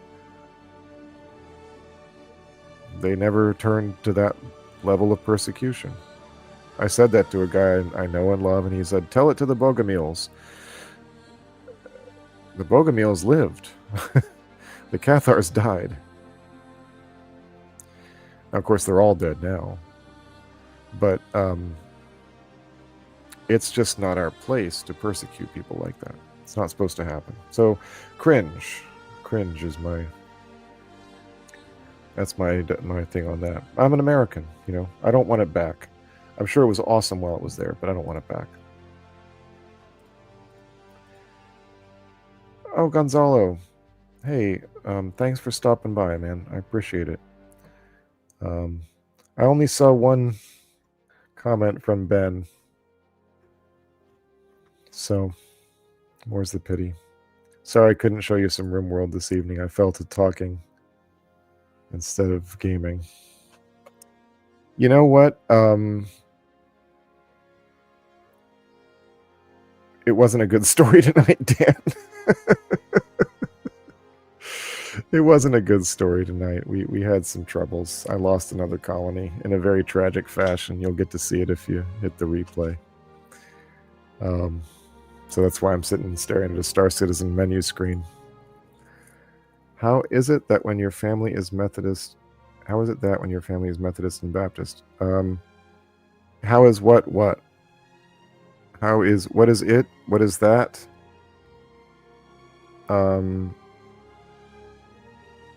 Common ground. I believe there's a good amount of common ground between Methodists and Baptists, but I'm absolutely the wrong person to ask. I think Ben from Cleave to Antiquity might be a better person to ask that question. I just don't know, I'm afraid. Common ground with Orthodoxy. Are we talking about death again?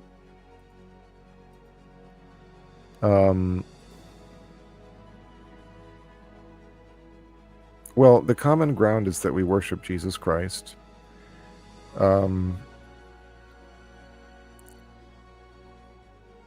Is that we worship Jesus Christ. And at that point, I'm actually not too sure what the common ground is. Because I know that Methodists and Baptists don't believe in the real presence of Christ in the sacraments. They don't call them sacraments. And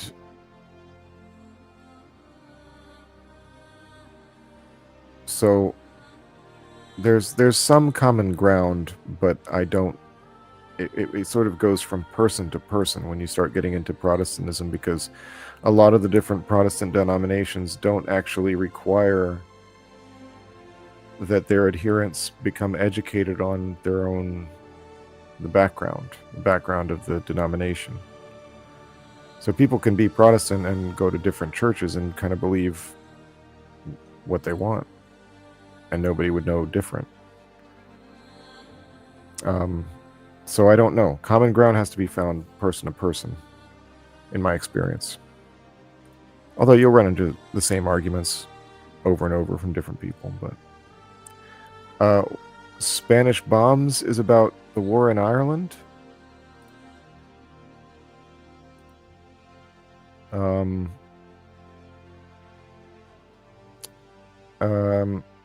Yeah, well, maybe. I don't know which ones you're talking about, but you don't need to list them. Yes, I see you're playing Rimworld, which has cruel synopsis and random gen of ideology, usually makes something that likely makes awkward duos with existing religion structures like Islam and Cannibal. Well, it's ridiculous, of course. You know, it's just Rimworld. And it sometimes creates these crazy... my first playthrough, I think I had a guy crash land wearing a... He was wearing a burqa, and his religion was female supremacist.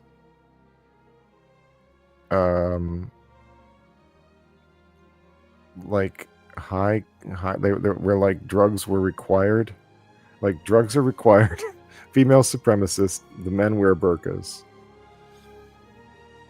You know, it's a game. Yeah, it's definitely awkward. It's absurd, you know. And I go in. We tinkered with it. We made our little Orthodox way, you know.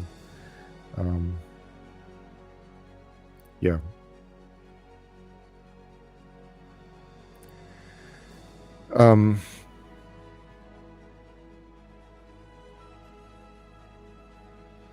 I need to learn more about the Spanish Civil War.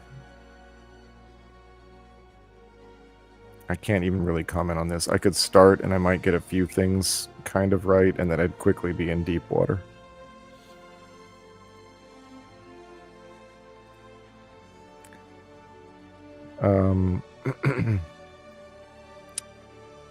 Well, you know, I've noticed that devout Muslims don't have much of a sense of humor or tolerance about these things.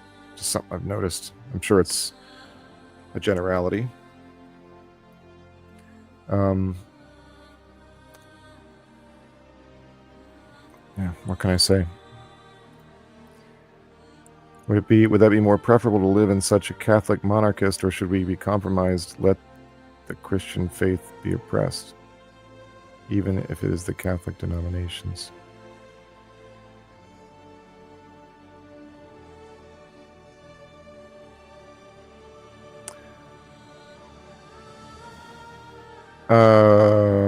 Can you state this again? Somehow? Maybe? It's a long stream. That's okay. Would what be more preferable? To live in a Catholic monarchist state, and even though we'd be oppressed because we're Orthodox? Is that what you're saying? Would that be better than to live in a secular society? Is that the question?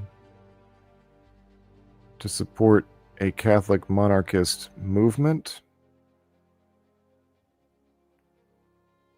No, not in my opinion. I mean, not in America. Are you in America? Just to, you know, something I'm curious about. If you're in Europe, like all these answers are going to be totally different. Totally different. Yeah, it's okay. No, it's good. Okay. It would make sense that the Clash would write a song about Spanish bombs during the Troubles and have it be like a kind of that tangential, that connection.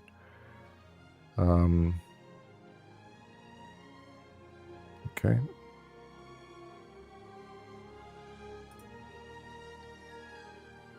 Yeah.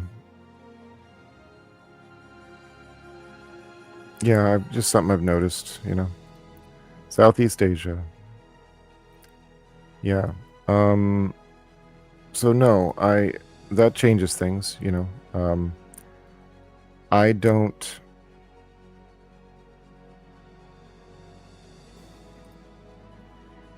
I'm not a fan of monarchism, I should say. So, you know, but again, I'm in America.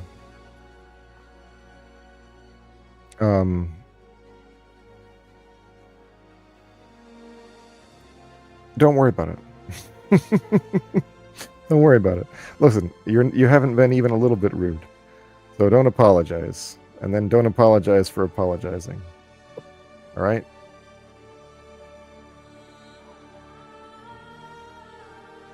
Steve, did Canada take over Southeast Asia?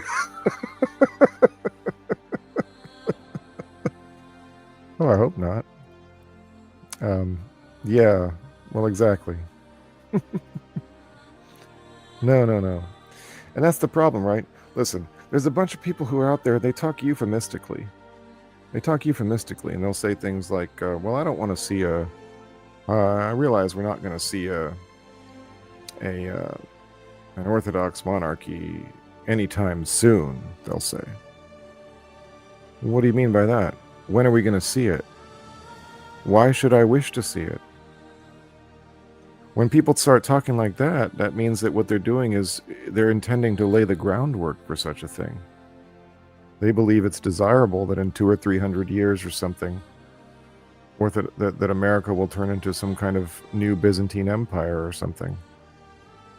What a horrible idea. What a horrible thing to contemplate. It doesn't bear contemplating for me. So, yeah, no. I don't trust people who talk like that anymore. You know, not fully. I mean, you can't trust anybody, but I'll put it a different way. I don't take them seriously. If somebody's talking like that, I don't take them seriously. It means they're getting information from their geopolitical thoughts are motivated by wishful thinking. And wishful thinking in a dangerous direction. Okay, and then they sell this stuff and other people buy it and become inspired by it and think it's desirable and think it's orthodox, think it's supposed to be what we're all supposed to believe. So, yeah, dang, bummer. Theocracy is the worst. Yeah. God is the Lord, okay, of everything. And Jesus Christ is King. We don't need another king. We have a living human king. The affairs of men, we're not Muslims, right? So we're not trying to make heaven on earth. Our religion is not it's not a political program. There is no political advice in the Bible. All the advice in the Bible is personal advice.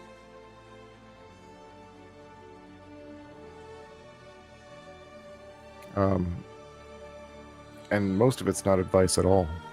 It's just telling you what happened and what we're going to do about it, what God has done about it. So all this stuff about wanting, an Orthodox kingdom and all of that stuff, it has nothing to do with salvation, actually.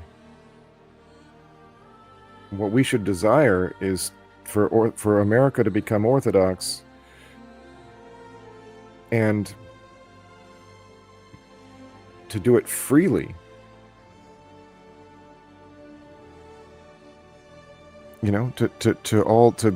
To be such good examples of a freely lived, virtuous life that we persuade our countrymen.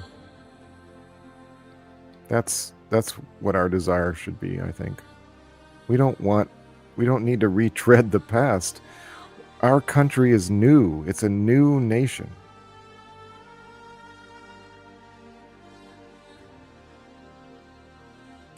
Conceived in liberty. And there's nothing wrong with that. And so in liberty, let us become the new Orthodox hegemon. But we don't need to become another empire. We don't need to become, an internationalist, domineering power.